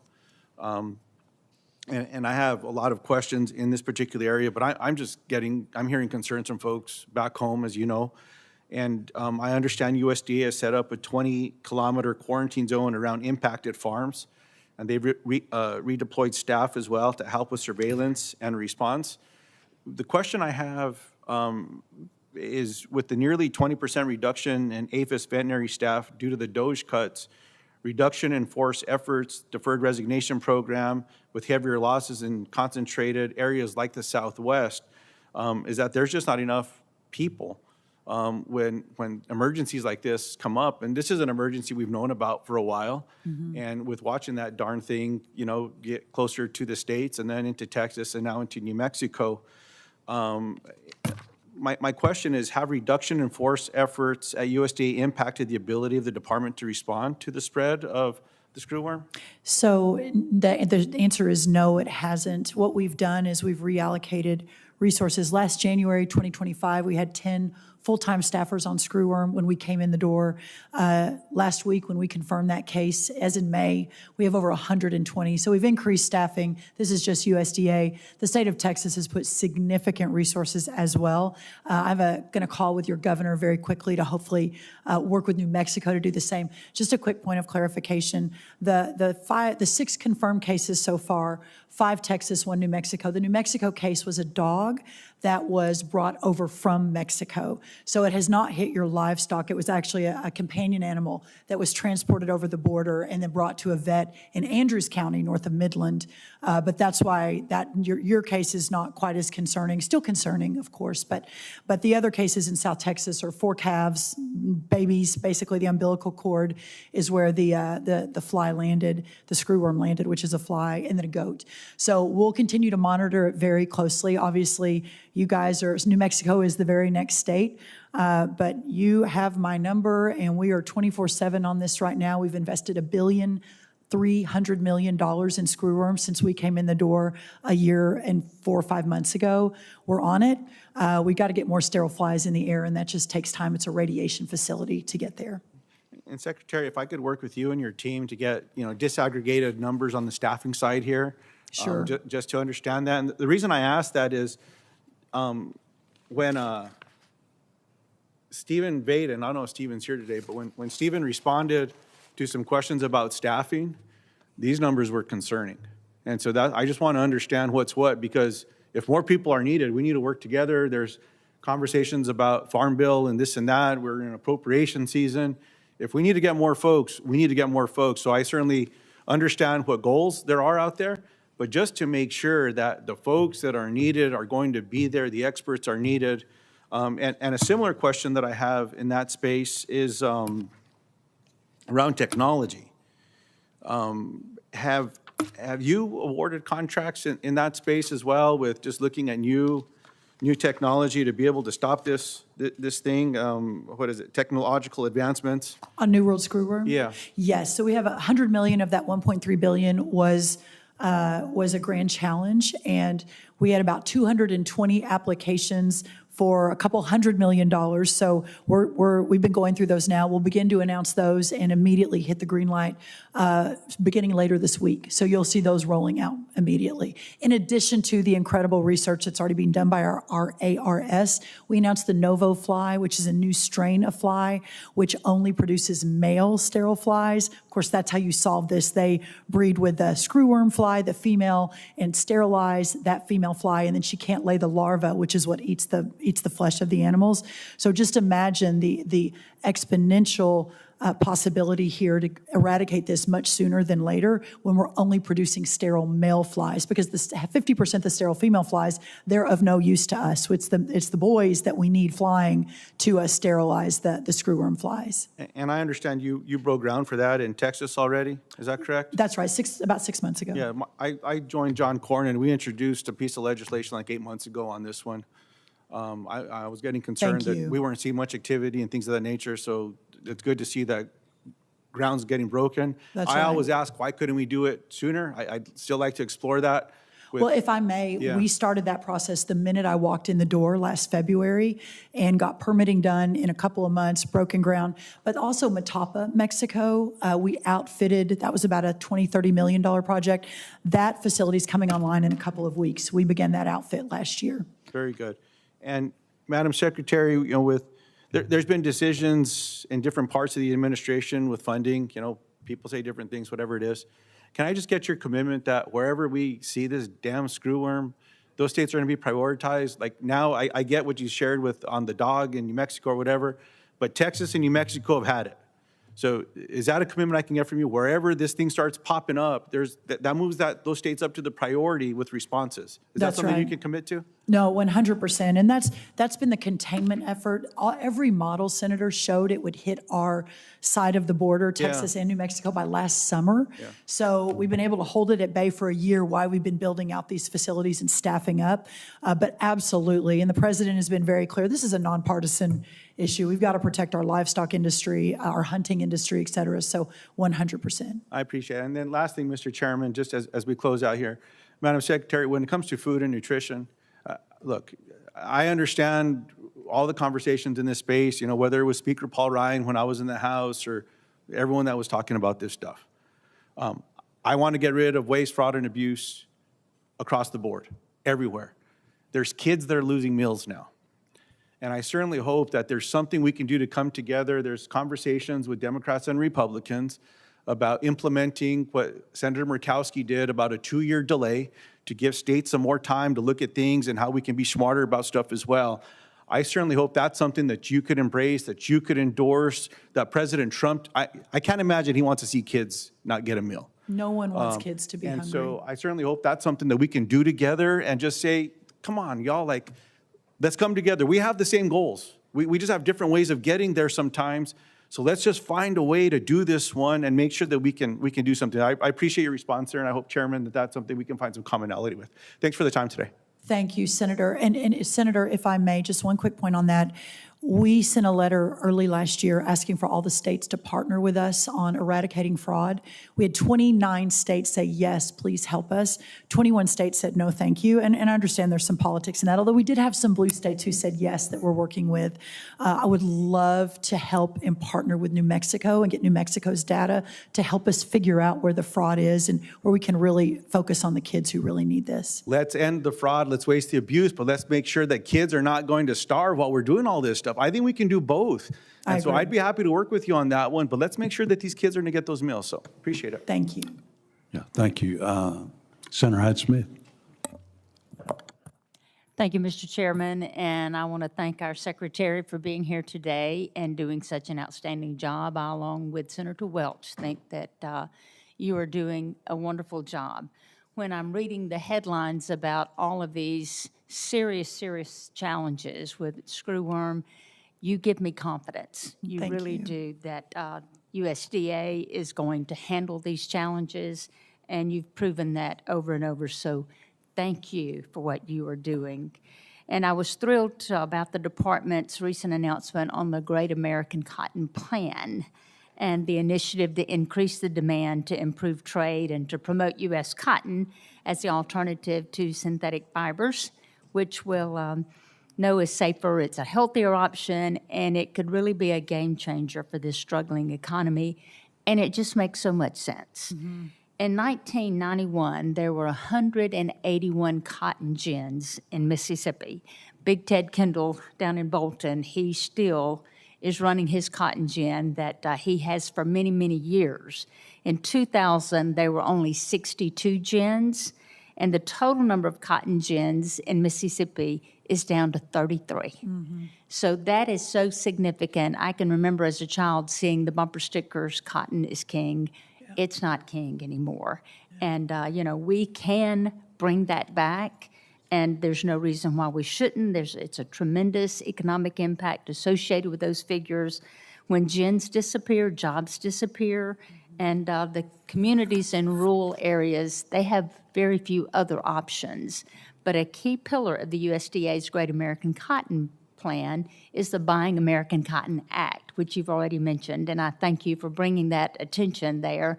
And I introduced it in the Senate, and I already have almost 100 members of Congress on board with that. So what started out a year ago as some people thought as a messaging bill, we've gotten traction because it is so logical. And but thanks to the unique coalition of the Cotton Belt farmers, fashion brands that we all know and have heard of, they've gotten on board. Health advocates and business leaders across the nation, they are just embracing the Buy American Cotton Act, and it's become a major priority for the American producers as well as the retailers. Yeah. We all love fashion. We all love going shopping. And to think that we're going to have more American cotton in these products because we're buying it anyway, we just want it safer and healthy. And thank you for your leadership on that, because it does represent a key step into restoring the textile industry here in the manufacturing and the supply chains from our adversaries. Tomorrow is Seersucker Day in the Senate, and it is just an encouragement, and it started by Mississippi Senator Trent Lott, of wearing cotton, wearing a seersucker suit tomorrow, and I'm going to encourage my colleagues to do that to acknowledge the cotton farmers. And again, I commend the administration for endorsing this effort and appreciate your partnership as you travel throughout the country. But Madam Secretary, will you discuss how the Buying American Cotton Act aligns with the USDA's priorities to expand in this domestic market for agricultural commodities, as well as we strengthen our national security? Yeah, your leadership on this has been really incredible. And of course, coming from a cotton state, I had heard before this job all of the challenges. I didn't quite fully understand how really bad it had gotten out in the industry with the mills, et cetera. And it occurred to me that at this moment in time, with Make America Healthy Again, with putting America first, with opening up the markets around the world, with working to reshore and protect American markets, that cotton should be at the very top of that list. And there's certainly been a lot of struggles. And as I have seen with Secretary Kennedy, these incredible commitments. I was just with the IDFA, the dairy team yesterday, and they've made all these amazing commitments to take food coloring out of their ice cream and to do this with their ice cream and just to make it healthier again. And my vision with your partnership, probably your vision too, is that all these great American companies should be at the table and say, from now on, I'm going to start with, let's say 20%. I'm only going to buy American cotton, and then 50%, and then more. And let's get back to the days where most of our clothing, et cetera, sheets, et cetera, are sourced with great American cotton. And then let's talk about it on the world stage, and let's make it a priority as we're out across the world. I think there's so much opportunity there. And this is what our founders envisioned, right? It's the elected members of the people working together with an executive branch that can go out and fight for the American dream and the American people.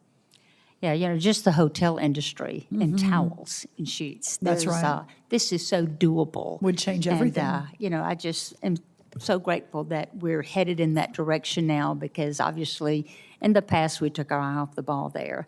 Another topic I want to discuss is that something you've spent a lot of time with, the New World screwworm, and that's been confirmed here in the United States that we were expecting and knew it was going to come, and the preparedness that your leadership has put forth to be ready for this. It's outstanding, because we certainly thought it would be here last fall, and, the investments that you've made that, but this pest, this screwworm, complicates the challenge of rebuilding the national cattle herd as well from a low record. And recent discussions about beef imports have concerned me and other members of how it could impact the strength of our domestic industry going into the future. We know the cattle market, it's a global market. It's like any other agricultural market. It goes through highs, it goes through lows, and we do need to ensure we're protecting our industry with only the necessary government intervention, but we've got to address this shortage. That's the only thing that's going to get us where we need to be, because when I go to meetings of cattlemen, I look around the room, and our average is like in their 60s. So we need to incentivize young producers that they want to get into producing fine cattle in this country, and we can definitely do that. I know so many that want to be a cowboy. We just got to help them get there. That's But right. Madam Secretary, what is the administration doing to break down barriers for producers to rebuild their herds, and what should Congress be doing to help you achieve those goals? Well, I think Congress did an amazing thing in the Working Families Tax Cut Act when we increased the definition of a young farmer or rancher from 5 to 10 years. That allows more access to a lot more programs at USDA to undergird and to support and to, vision cast for these ranchers so they see a future in this business, especially the first and second generationers. Obviously want to protect the multi-generations, but the incentive to get into the business is really important. The magic, if you will, of the Make America Healthy Again movement is that almost $400 million a day that USDA spends in nutrition programs, $400 million a day across 16 nutrition programs, as we're working to localize and get healthier food and real food like protein, our great American beef, into schools, into school lunches, into the stocking standards for our retailers that are taking the SNAP program. These are all market-moving, game-changing opportunities that incentivize while ensuring on the back end that we're fighting the lawfare fight. I mean, you all see this as much as I do. We're leaning in, and all the ranchers who, I've got one in Arizona, a fifth generationer who's about to lose his ranch because the state declared it needed more land for solar panels. The same thing's happening in upstate New York. We had the same thing with a 175-year-old farm in New Jersey. We're fighting for the King Ranch family in Washington. So it is a multitude of issues, but ensuring that we're preserving these great generational ranches from a national security perspective. It's not just because it's the righteous and right thing to do. This is a national security issue, while we're incentivizing the next generation to lean in, while we're taking the burdens off.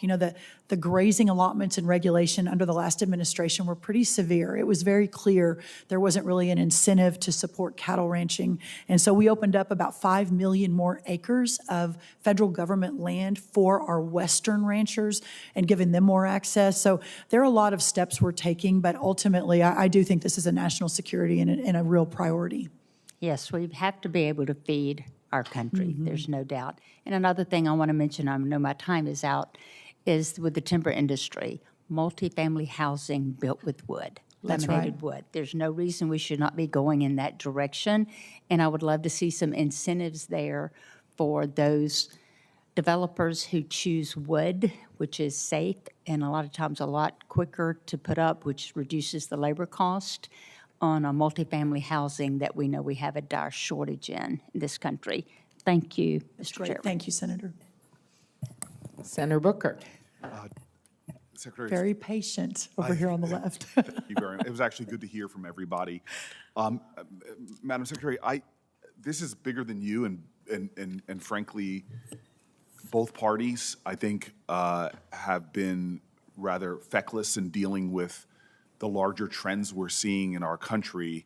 I got here under the Obama administration. I have seen Trump 1, I've seen Biden, I've seen Trump 2, and the trends are staggering, what we're seeing in our country when it comes to farmers. And even since our last farm bill, we've lost over 150,000 farms in our country. It's 51 farmers, families, losing their farms every single day. It's a staggering reality. And I've met with so many farmers who tell a story about the economics of farming just not working for them anymore. We're seeing massive corporate concentration. We're seeing farmers, I've sat with Republican and Democratic farmers who tell me their father and grandfather had 5 buyers for their goods. Now there's one that's dictating price. That's I correct. see them talking about their input costs just going up and up and up, and they're squeezing them. That their share of the consumer's dollar used to be over 50 cents. Now it's down to 13, 14 cents per consumer dollar when we buy our groceries. That's how much of it is going to the farmer. These are trends that are staggering. And just since you were confirmed, and again, I'm not placing this on you, I think we all need to accept responsibility for this crisis. But just since you were confirmed, 15,000 more farms have gone out of business, and that's majority of small farms in our country. We have a real alarm going off, and from a lot of farmers I talk to, they really feel like we're heading into the kind of 1980s farm crisis that we saw. And so I just often think that we're not standing up to the gravity of the crisis and to reverse these trends. The partisan farm bill that came out of the House, it doesn't do anything bold to meet this crisis. It's not going to stop all of these farmers that you talk to, that I talk to, who are barely making ends meet. Most farmers now have to take jobs off of their farm just to make ends meet. And so I just want to say that I just hope this committee, I hope we, when we take our crack at the farm bill on this side, come up with a lot bolder and bigger ideas. And yeah, I disagree with a lot of the things that President Trump's doing, and I believe the tariffs have not been helpful. I think they've been reckless. I'm upset with some of the programs we've cut that I know, again, I hear from Republican farmers, Democratic farmers, local food purchasing programs for schools and the like, some of the cuts of field offices. But I again think that we're nibbling around the edges and need to start thinking about far bigger approaches and bolder ideas, or else we are going to witness, as I said, with dozens of farms closing every single day, we're going to lose our heritage, lose the best stewards of our land, lose what makes, I think, this country secure and its economy strong. And so I just put that out there because I just want to sound the alarm every chance I get and really challenge all of us to meet this crisis, because right now we're not. The trends are continuing. They've continued under multiple presidents, and we're spiraling to a point where I think the very idea of the American farmer is going to go from the kind of hallowed ideas of independent family farms to a corporatized system that just undermines the health, well-being, safety, and economic security of our country. I want to go to some specifics in really quick and just talk about the Food for Peace program. U.S. foreign aid cuts that we saw triggered this real collapse in the humanitarian funding. I was happy to hear my colleague talk about the power of that program for American farmers. We've seen hundreds of thousands of people died as a result of these cuts. And the USDA's restart of commodity purchases for the Food for Peace program is something I'm very grateful for. The $450 million of emergency food assistance that the USDA announced in February, you decided that the food should be sent to 7 different countries. Last month, you announced another $360 million. Again, I celebrate this in emergency food assistance. I'm glad to see the commodity purchases and the difference it's making for farmers. Globally, it's estimated that there are over 320 million people facing crisis levels of hunger, 40 million people on the brink of starvation. It's just something that we need to continue moving forward, and I'm hoping that we can continue to work together and make sure that those farmers that are involved get even more of a benefit of being a part of meeting a humanitarian crisis. So I want to say that in a sense of gratitude. I also want to talk about this idea of ultra-processed foods. I think it's an area where I'm willing to lean in and partner with you and with Secretary Kennedy. Diet-related chronic diseases is the #1 killer of Americans. 1 out of 4 of our teenagers are pre-diabetic. Half the children living in the country are projected to be obese by the time they're 35. I mean, we should be ringing alarm bells. And the science is now tying much of this health to really these ultra-processed foods that now make up 2/3 of the calories for our children. Again, I was really glad to see the dietary guidelines call out the need to reduce ultra-processed foods. I think we need to move more aggressively, and I'm really hoping that maybe even for QFRs, you can really let us know how you're going to really update and align the dietary guidelines so that we can get these ultra-processed foods out of our schools. I'm hoping that you and your team can move with a really great sense of urgency. And then the last thing I'm going to say, and then you can respond to anything you want, is just something that Chairman Thune or Leader Thune and I really agree with, which is this idea of country of origin labeling. As you know, we've worked extensively with the Biden administration to get voluntary country of origin labeling, requiring any beef labeled as product of the USA come from cattle that are born, raised, and slaughtered in the United States. I really want to thank you for implementing that policy change. But what I am seeking with a sense of urgency, what I believe our cattlemen need, is mandatory country of origin labeling, that be reinstated. And I'm proud to be on a bill with Senator Thune, and I'm really hoping the Trump administration will get behind that. It protects American cattlemen and women. It protects our own industry, as opposed to letting people undercut us who don't have the same labor laws, don't have the same practices. It's clearly unfair, and American consumers want truth in labeling. American consumers want to support American beef producers. So I just want you to know all the things are on my mind. I love the fact that I can have a dialogue with you. You're, of all the secretaries, one of the easiest accessible. But with that, I'll give you a chance to respond to anything you want, or we can move on. Just very quickly, because I know we're out of time. As you were speaking, thank you for all of that, by the way. As you were speaking, I was reminded of, and I think this kind of checks all the boxes that you just outlined in a way. I was reminded of 2 farmers that I met in Albuquerque, New Mexico about a year ago. 2 brothers. Dad is a doctor, mom's a professor. They grew up in New Mexico. Both went off and got fancy degrees from fancy schools. Both wanted to be farmers. First generation in Albuquerque, New Mexico. Not the most conducive environment to be a farmer. But about 15 years ago, they decided to grow lettuce. And I visited, so it's still in my mind, I can see it. They have 6 employees.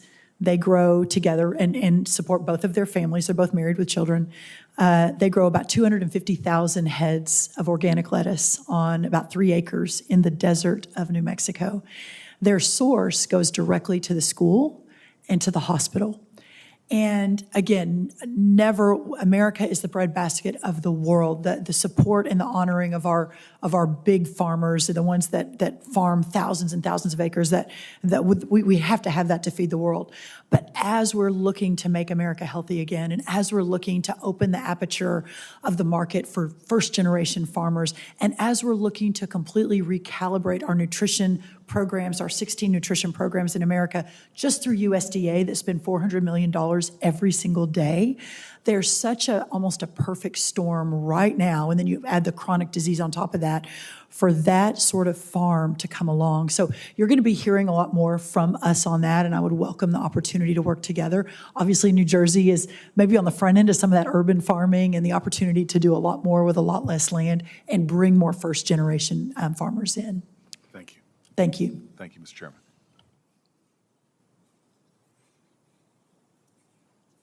Senator Justice. Hey, Brooke, how Hello. you doing? Good to see you. Good to see you. Madam Secretary, you know what an incredible superstar you are. Oh, And I mean that from the very bottom of my heart. thank you. What President Trump has done and what his heart, and I know his heart really well. And what he's done and what he's trying to do, he's trying just as hard as you to try to fix an enormous problem. Mm-hmm. You know me well enough to know that I'm a business guy, and I'm an organizer. I'm a coach.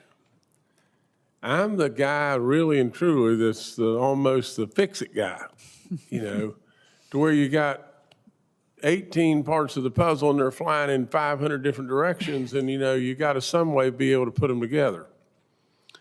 We have an incredible chairman here. We have a great ranking member. We have great committee people that really have their hearts in the right spot. We do. I am absolutely positive of this as I can be in every way. Now, I'm telling you, the problem is enormous. It is enormous beyond all comprehension. And every single moment, and I don't know how in the world that you have your sanity at all right now, because with every single moment, there's somebody coming to you, it may be fertilizer, it may be specialty crops, it may be forestry, it may be whatever, but it's coming in every direction known to man, and you're doing great stuff. Thank you. You're absolutely doing all kinds of great stuff. Now, my advice would be just this. You know, I heard a long, long time ago, you know, people would maybe go to church, and then they'd get up in church after they got, you know, they'd walk outside, and then they'd be belly aching about something. They'd say, well, you know, the minister didn't look very good today, wasn't dressed up very good, or whatever it may be. And I was told over and over, son, don't listen to the specifics. Hear the message. And what I think we're doing, and this is really concerning to me, I don't think we'll get there. I really don't. Because this has been an ongoing problem for decades and decades and decades. And we put really all kinds of resources in trying to fix the problem. And at the end of the day, it's almost like sticking your finger in the dike and 5,000 holes and blowing and everything else, and you running out of fingers. Now look, if I could give you anything from this white hair, the guy that's done lots of stuff, the guy that you've got to remember, his grandparents never had indoor plumbing. I mean, what is the chances of this guy that used to be skinny and had brown hair? I mean, what is the chances of him being here? It's absolutely just like 0, 0, 0. Look, I would highly, highly recommend, if there was a way to do it, to where you could pick a couple of people that had the confidence of the people that were around them in the house, and maybe a couple people on both sides of the aisle in the House and a couple people on both sides of the aisle here. Now, you can't get it too big, that had the real ear and the real confidence. Challenge them to come up with a list of every single thing that they absolutely needed to be able to get into a farm bill to where we could get through it and we could absolutely make something of it. Don't make the members that we're talking to a committee, because, and I've said it before, but the definition of committee is really simple in my world. It's most generally a collection of individuals that have never accomplished anything by themselves. But collectively, they can all get together and decide nothing can be done. That is the definition of committee. Now, what you need, Brooke, you need some folks that have the ear and the confidence of the people in the House and the ear and the confidence of the people in the Senate. And absolutely, then you need a plan. You need a great big plan. And I know you think you've got all that right now, and I love you with all my soul, and I think President Trump and you have done unbelievably good stuff. But I'm telling you, in Jimmy's world, we're not going to get there. And there's lots of folks out there that are really hurting. And they really are dependent on us, and there's nobody in this room that has the soul any better than this great secretary right here. I'll promise you that. Nobody cares more in this room than her. But you see, I'm that guy. I'm the business guy. I'm the fixer. I'm the kind of the organizer. I'm the farmer. For crying out loud, I understand this stuff, really understand it. And I'm a coach. So with all that being said, I would highly, highly recommend that what we don't do is spin around 3 or 4 times, do a lot of stuff that we're proud of. You know, do stuff absolutely that we're really proud of. And then we can absolutely step back and throw back, you know, on previous administrations and say, well, they didn't do this, they didn't do this, look what we did. And we did move the ball, but we're not going to solve the riddle.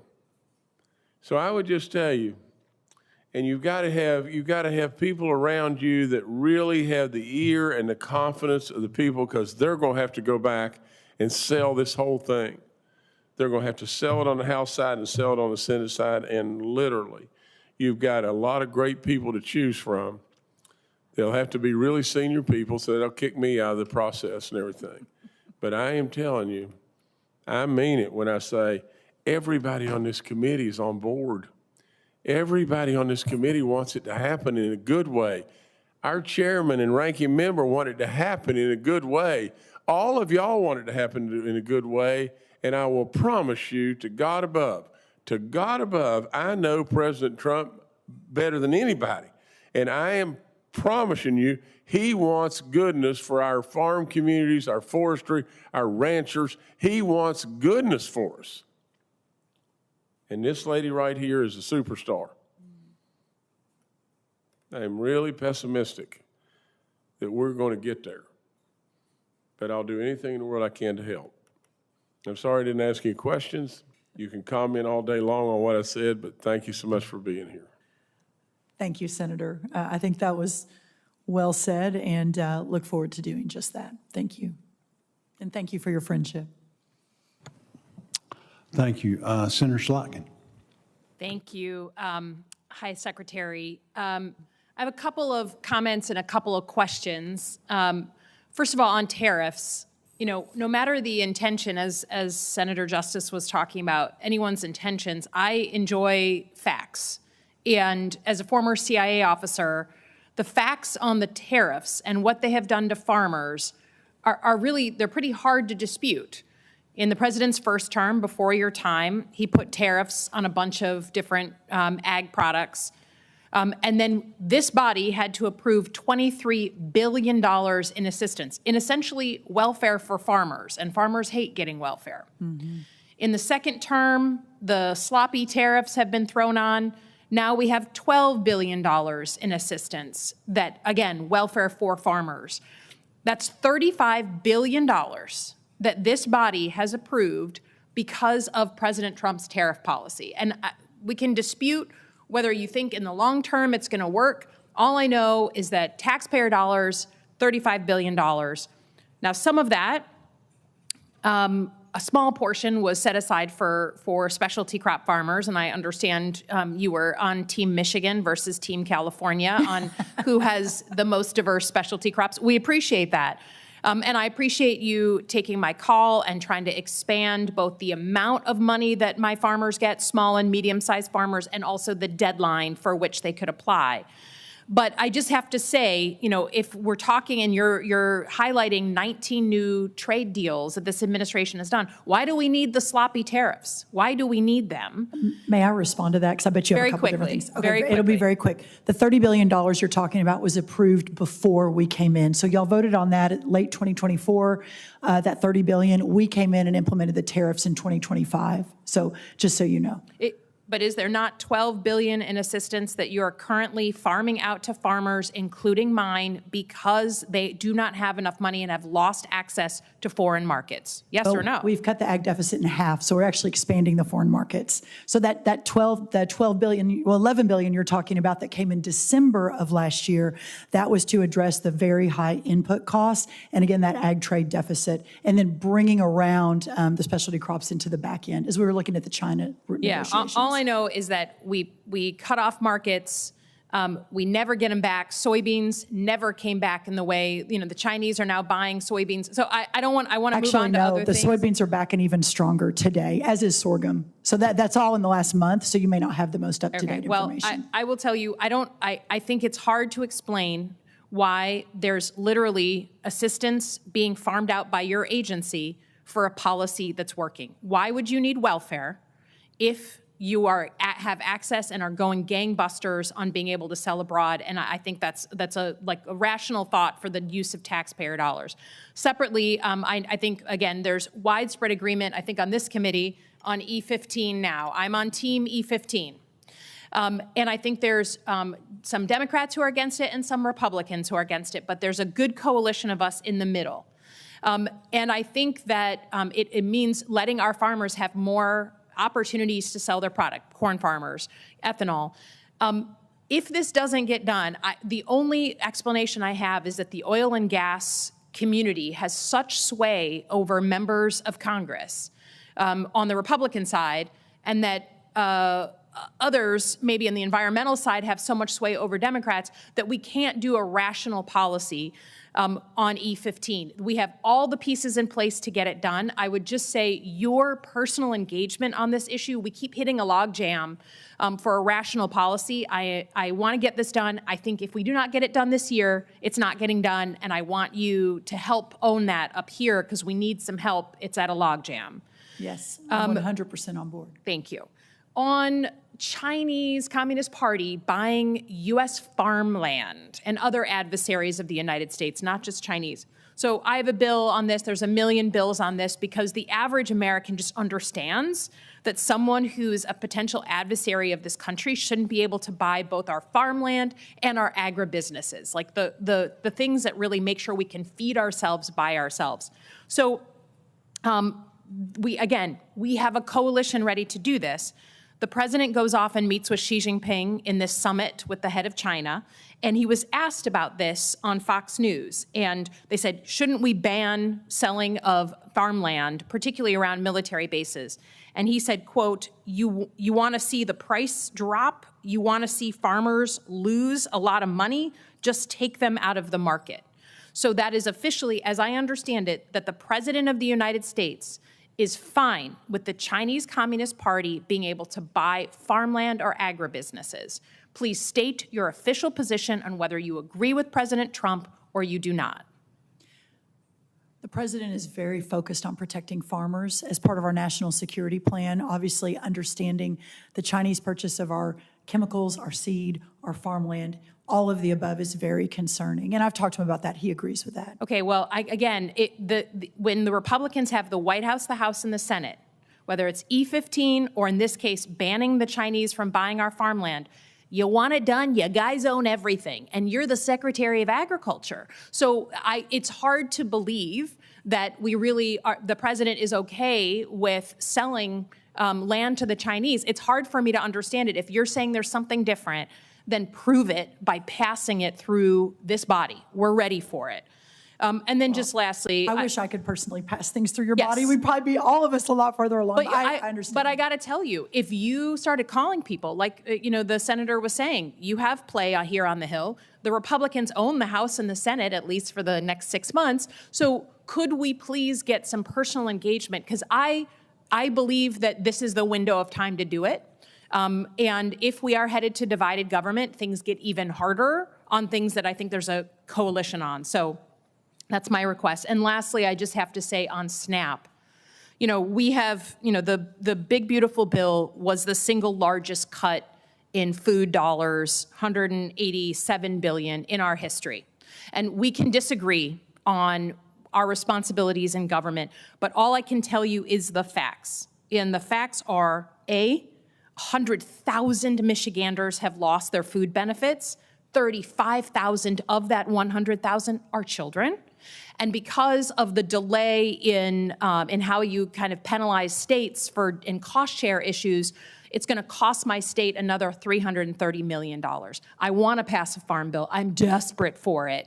But we've got, I can't be expected to watch my people go hungry and my state incur $330 million just this year and be part of the team. So please, let's work together on some compromises. And I'm saying that to you, but also to my chairman.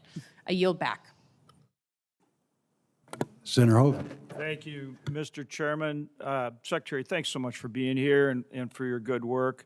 I want to start out on, I know how hard you've worked on make sure fertilizer is available to our farmers and on the price. You've worked with us on our on the Ag Tech initiative with Grand Farm in North Dakota and our efforts to link with energy and produce more fertilizer here at home.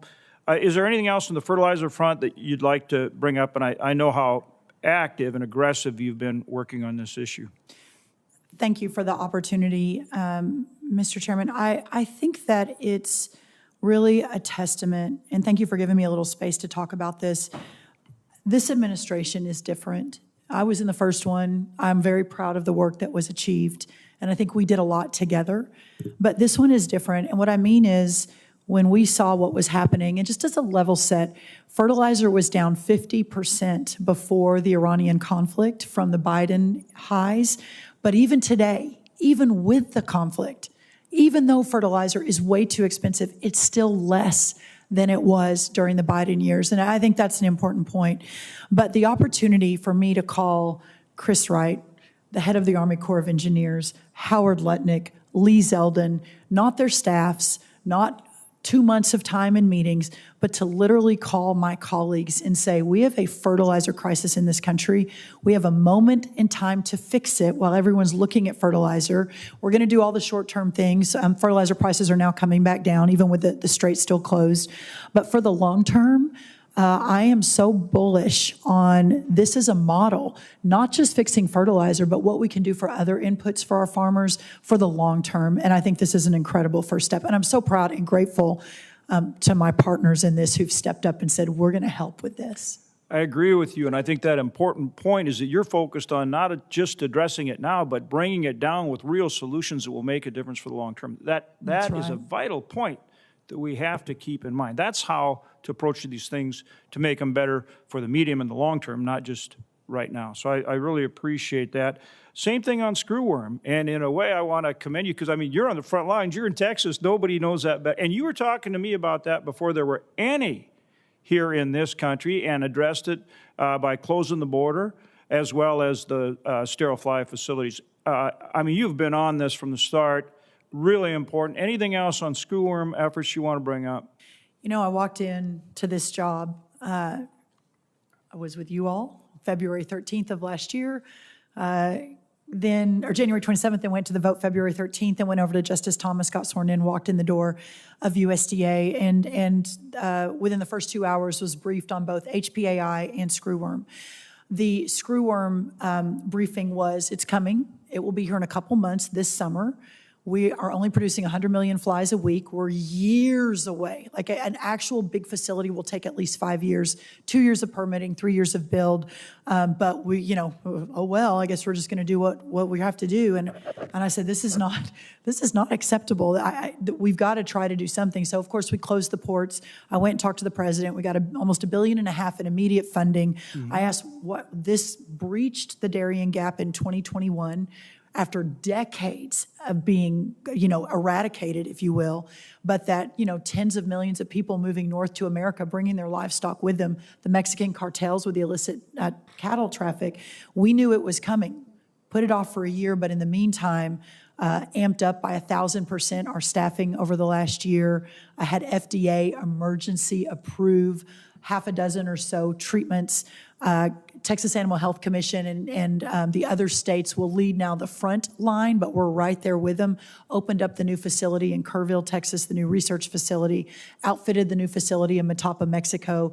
Tens of millions of dollars. We're going to have more sterile flies in the next few weeks. We started that last summer and, of course, broke ground within years ahead of schedule, and we'll hopefully be opening that next spring, again, years ahead of schedule. I say all of that because what I don't understand, Senator Hoeven, is how did the last USDA watch it coming for years? It broke the gap in 2021, moving up 2022, moving up 2023, spreading, hits Mexico 2024. There's no stopping it. There's not enough sterile flies. Why did no one do anything about it until we walked in the door in January and February of last year? Well, it is a question that I still don't understand, but we're making a lot of progress. Well, and walked in the door is the right term, because I think the second or third time you and I talked, you were already moving on getting funding for sterile fly facilities, and of course shows the importance of CCC like we've talked about too. But you were on this right from the get-go, and obviously we're seeing why it's so important that you were and are and continue to be. We need to pass year-round E15. The House passed it. Senator Fisher has a bill in the Senate. And I think, along with our great chairman here and Senator Thune, that we're really ready to go and get that done. I think we're good to go. Any thoughts there or encouragement that you want to add to that effort? Yeah, again, we're very supportive. This president has been unequivocal in his support. When he was in Iowa a couple of months ago, which I think helped hopefully hustle this along a little bit, he's been very leaned in. It absolutely did. Yeah. Yeah, I mean, since he came out on it, I think we've been making progress, and I think we're going to get it done soon. Knock on wood. I mean, our guys need it. Thanks for your great support of it. On the farm bridge assistance, we continue to work on that. The farm bridge assistance you provided, so important. Any thoughts there? Again, it's about in the one big beautiful bill. Again, thanks to our great chairman, we updated ARC PLC. We've got my crop insurance bill in there.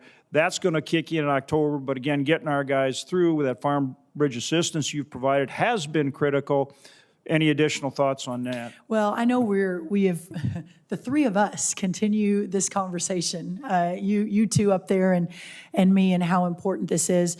And the good news is, aside from what Senator Jim Doomsday Justice outlined for us a minute ago, aside from that, the good news is with these 19 new trade deals, surging exports, we're bringing input costs down. Once this Iranian conflict is over, I mean, fuel was down 50%, fertilizer was down 50%, labor was down 46%, and that's just in the first year of this administration. And you marry that to the Make America Healthy Again movement and putting real food back in the middle of our policy making, the people that will benefit the most, other than Americans eating better and health, is our farmers and ranchers. So I am very bullish on the future, but that farmer bridge assistance was just that. It was a bridge.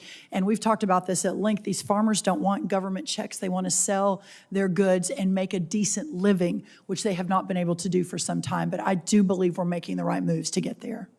The last thing I want to bring up, and I beg the chairman's indulgence here, but I'll finish with this. I talked to USTR Jameson Greer, who I think is incredibly capable, along with Scott Besson. And I believe the Trump administration is working very hard to get us access to foreign markets. That was a conversation with Jameson Greer. He talked about additional $17 billion in Chinese sales. And of course, Chairman Xi is coming over here in September. And I really think that is going to, again, kick up more of these sales that we want in these foreign markets, and that's very, very important. But in addition to that, we have to make sure as part of America First, we're forcing, our trading partners around the country to play fair. Yeah. We need free and fair trade, but they're taking advantage of us, and they have been taking advantage of us for a long darn time. Mm-hmm. And so I'll give you an example right now is that we need a 301 investigation on sugar. Brazil and other countries are absolutely dumping and taking other actions against our producers, and our sugar industry is up against it. They're in tough shape. NDSU reported about $1.8 billion in losses over recent years because of that. So we need to have a 301 investigation on sugar, and we need to adjust that Tier 2 tariff. Last time it was done, year 2000. Now, Bozer and I have been around for a while, but I'm not even, you were very, very young then, still young, but that's over 25 years. Mm-hmm. Mm-hmm. This needs to be addressed. We do have to make our trading partners play fair. Agreed. I would welcome your thoughts. Yeah, one quick thought on that, and I agree with you. I've not sure I've ever worked with anyone as capable as Ambassador Greer is. He's been an incredible partner. We don't agree on everything, but we agree on most things, and he's been incredible. In 2023, I believe, for the first time in American history, we became a net importer of food instead of a net exporter. The fact that Brazil has taken our markets in corn, soybean, all kinds of beef, all kinds of other things is really, really disturbing. And that's on top of China and other countries that we have to be able to solve for this for national security reasons. And that's how important I think this is. I agree. Thank you, Madam Secretary. Appreciate it. Thank you. And your team as well. Yeah, they're the best. They're the best. Senator Warnock. Thank you, Brother Chairman, and good to see you again. You too, Senator. Secretary Rollins. I've heard you say that we're entering the, quote, golden age of American agriculture. I have to tell you that statement could not be further from what I'm hearing from farmers and from families all across Georgia. Georgia farmers are telling me that they continue to struggle with high costs exacerbated by President Trump's war in Iran and his tariffs, which is a tax on all of us on virtually everything. Secretary Rollins, last week the administration did lower its tariffs on farm equipment by 10%. I think that's a good move. It's a start. I'm afraid that it might be a little too late and a bit too little. Was this action an acknowledgement by the Trump administration that its tariffs have increased the cost of farming? So I really appreciate the question. I think the president, as our chief negotiator, is constantly tweaking. But what I will say, and I realize you and I could have a much longer conversation about this, that the very tariffs that you're speaking of have instituted or led to the 19 new trade deals that we've implemented. We're going to have higher corn exports, higher ethanol exports, higher tree nut exports, higher dairy exports than practically in American history. So we're cutting that $50 billion agricultural trade deficit in half that we inherited a year and a half ago. And for the farmers, nothing's more important than that market access. But has it increased the cost of farming? You're forecasting what you think will be the result.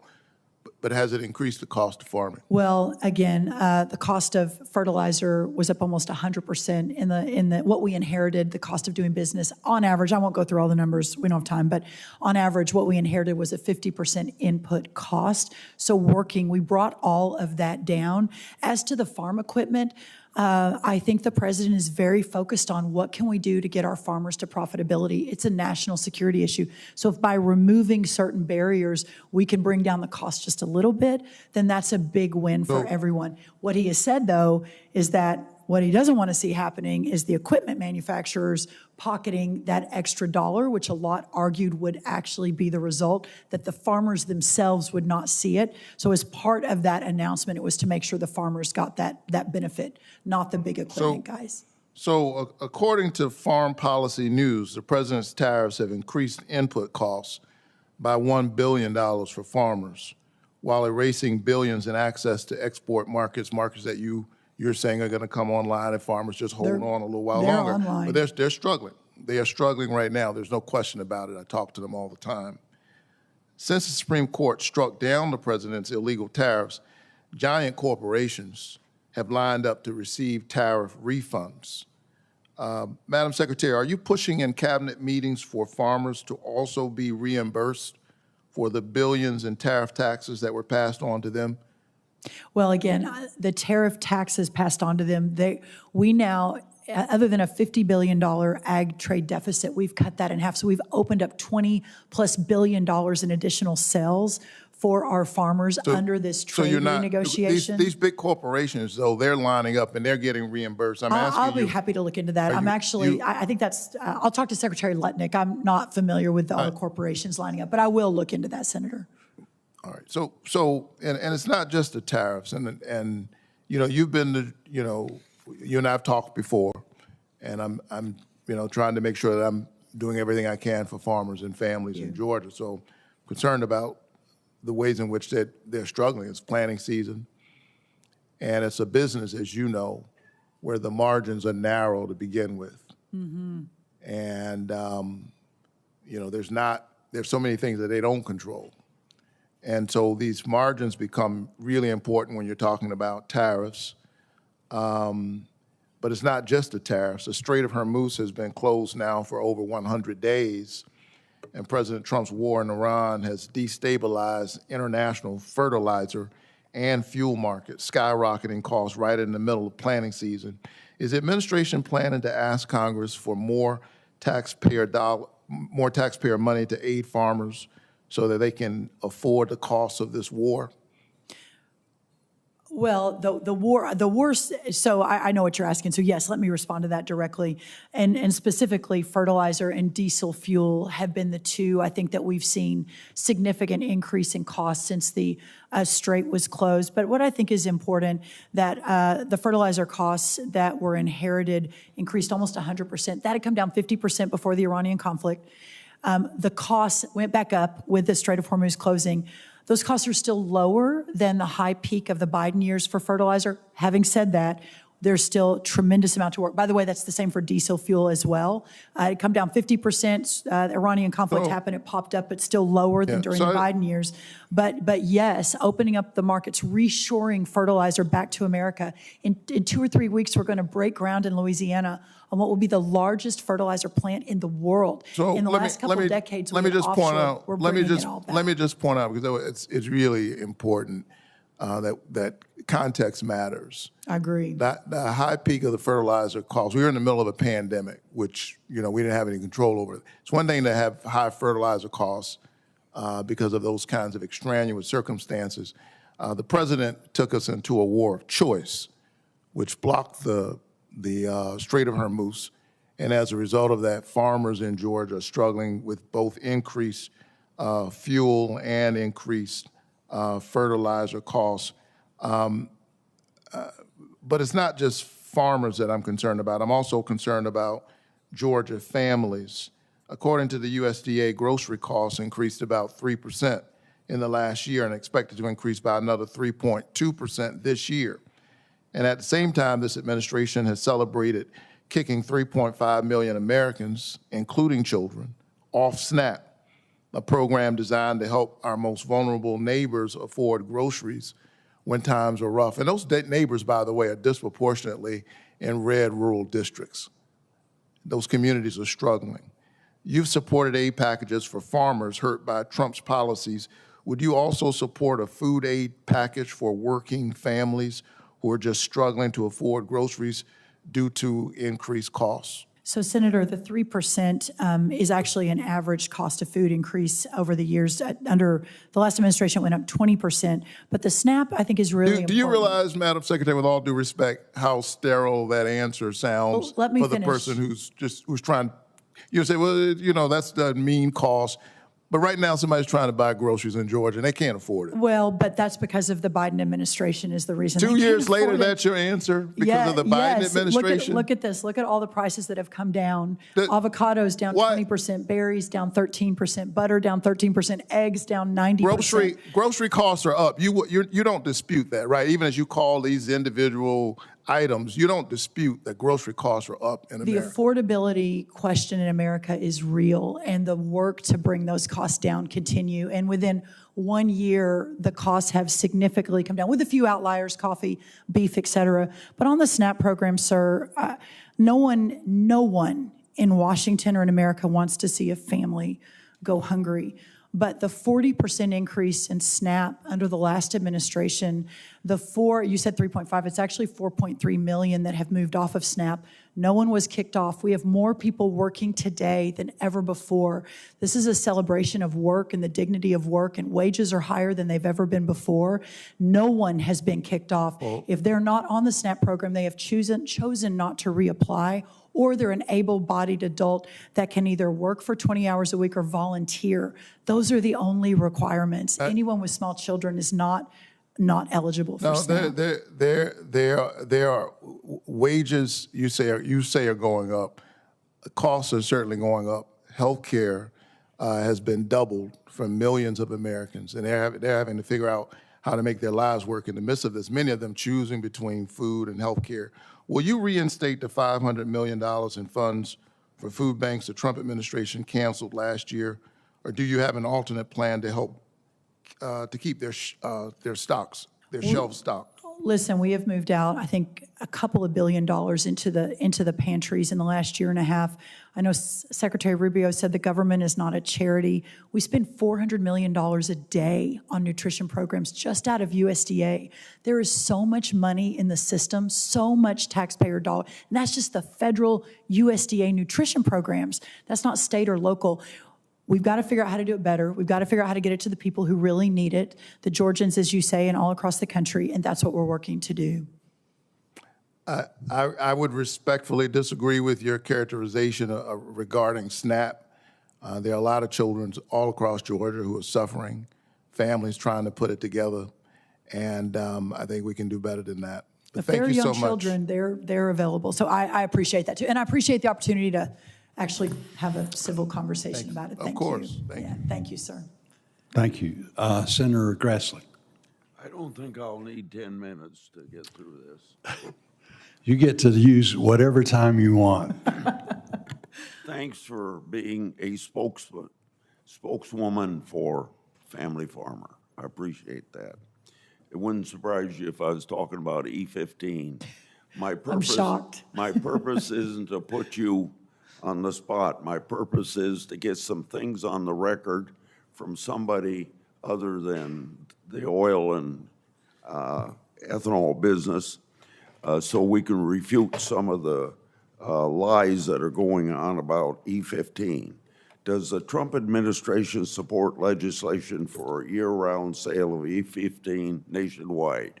Yes, the president, in a speech, he did the first term, but then reiterated in the second term in the great state of Iowa a couple of months ago his full and unequivocal support. Will year-round E15 boost America's rural economy? Correct.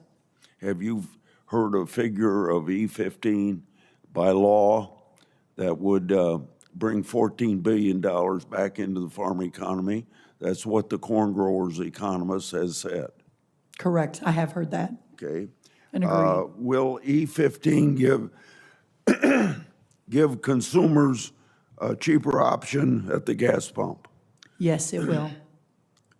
In the Midwest, it seems to be somewhere between 20 and 40 cents a gallon. And in a time where we're working so hard on affordability, that becomes even more important.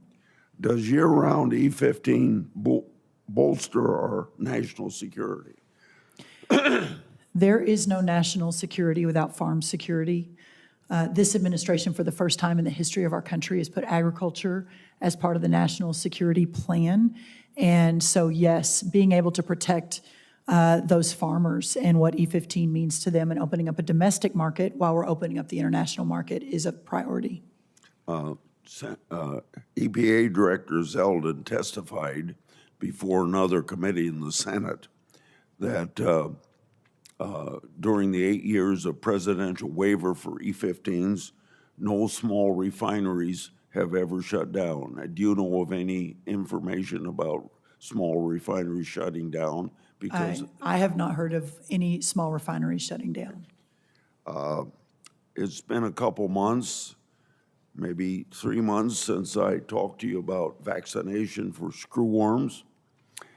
You may not remember that conversation, and I don't expect you to, but we talked about it, and you were going to look into it.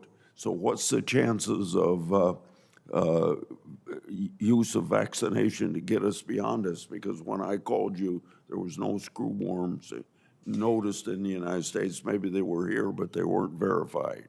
Right. So the screwworm is a flesh-eating pest and not a virus or a disease. But there are so many ways to treat it. First, we eradicate it with the sterile fly technology, which is what we're building out in America and in Mexico and in Panama. That's the $1 billion+ that we put into the system over a year ago to make sure that that happens.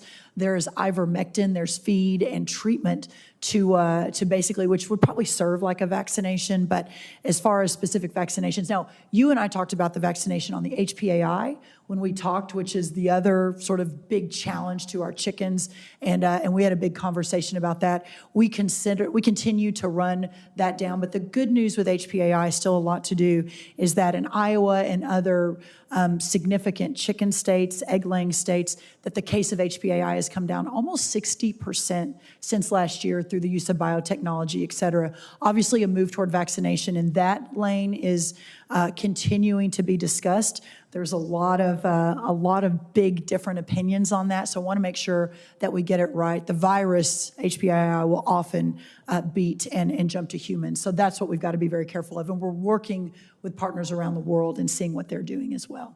Let me give you some advice that you don't have to respond to. In fact, I'd rather not have you respond to it. But I know that there are voices in the cabinet that don't like vaccinations.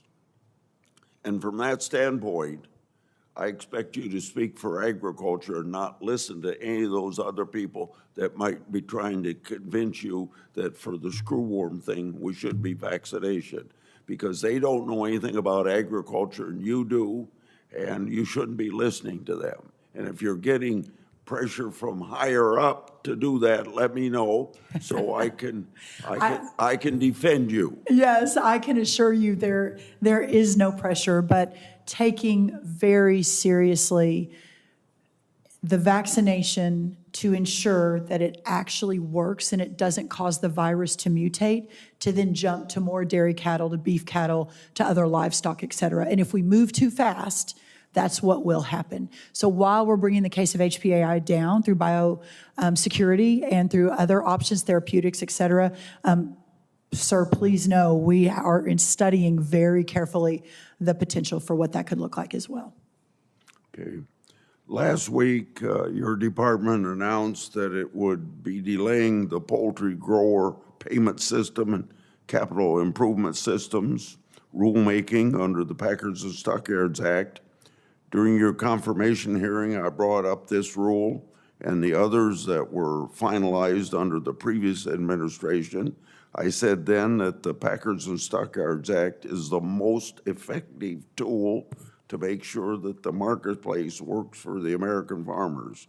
You said you would be looking forward to working with me to focus on our small family farmers. So, first of all, going back to your becoming secretary and maybe going back 10 or 15 years, I've been involved in trying to help these poultry farmers not be screwed by the people that they're producing the chickens for. So how does this delay help our small family farmers, and does this delay help meat packers more than family farmers?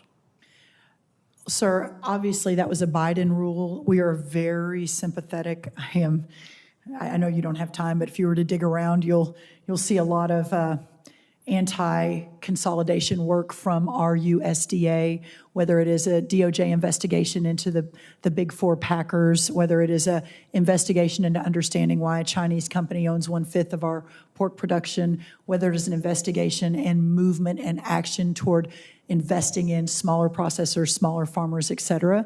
So I don't, it may be true of other USDA secretaries, but it sure isn't of me, that I'm a defender of those actions. but fully understanding what the challenges are, what that rule did, and making it better is certainly on my list, and I look forward to working with you on that. But how does the delay help the small family farmer? Well, can I circle back to you on that? I want to get fully up to speed on exactly why. I do know there were some real concerns with the way that the Biden team wrote the rule, and there were some real concerns with the profitability and ensuring we are protecting all American agriculture. But let me go back and dig in a little bit more. I'll let you do that because I want to make sure that we consider everything, and you should consider everything. But I'll sum this up by saying that in the USDA's notice in the Federal Register, it said that of the 2,800 comments and 225 unique comments, quote, one large poultry integrator, 2 meat and poultry trade associations support the delay, but the real poultry growers and grower organizations oppose this proposal. My last question will deal with this. Again, fertilizer, as other people brought up, I'd like to thank you and Secretary Rollins and the Trump administration for all the work of addressing fertilizer prices. It continues to be a top issue in Iowa, from lowering tariffs to adding phosphate and potash to the critical minerals list and more. I appreciate all the administration's doing to provide relief and provide you support, and I hope you support my legislation that would provide transparency, and I'm sure you do.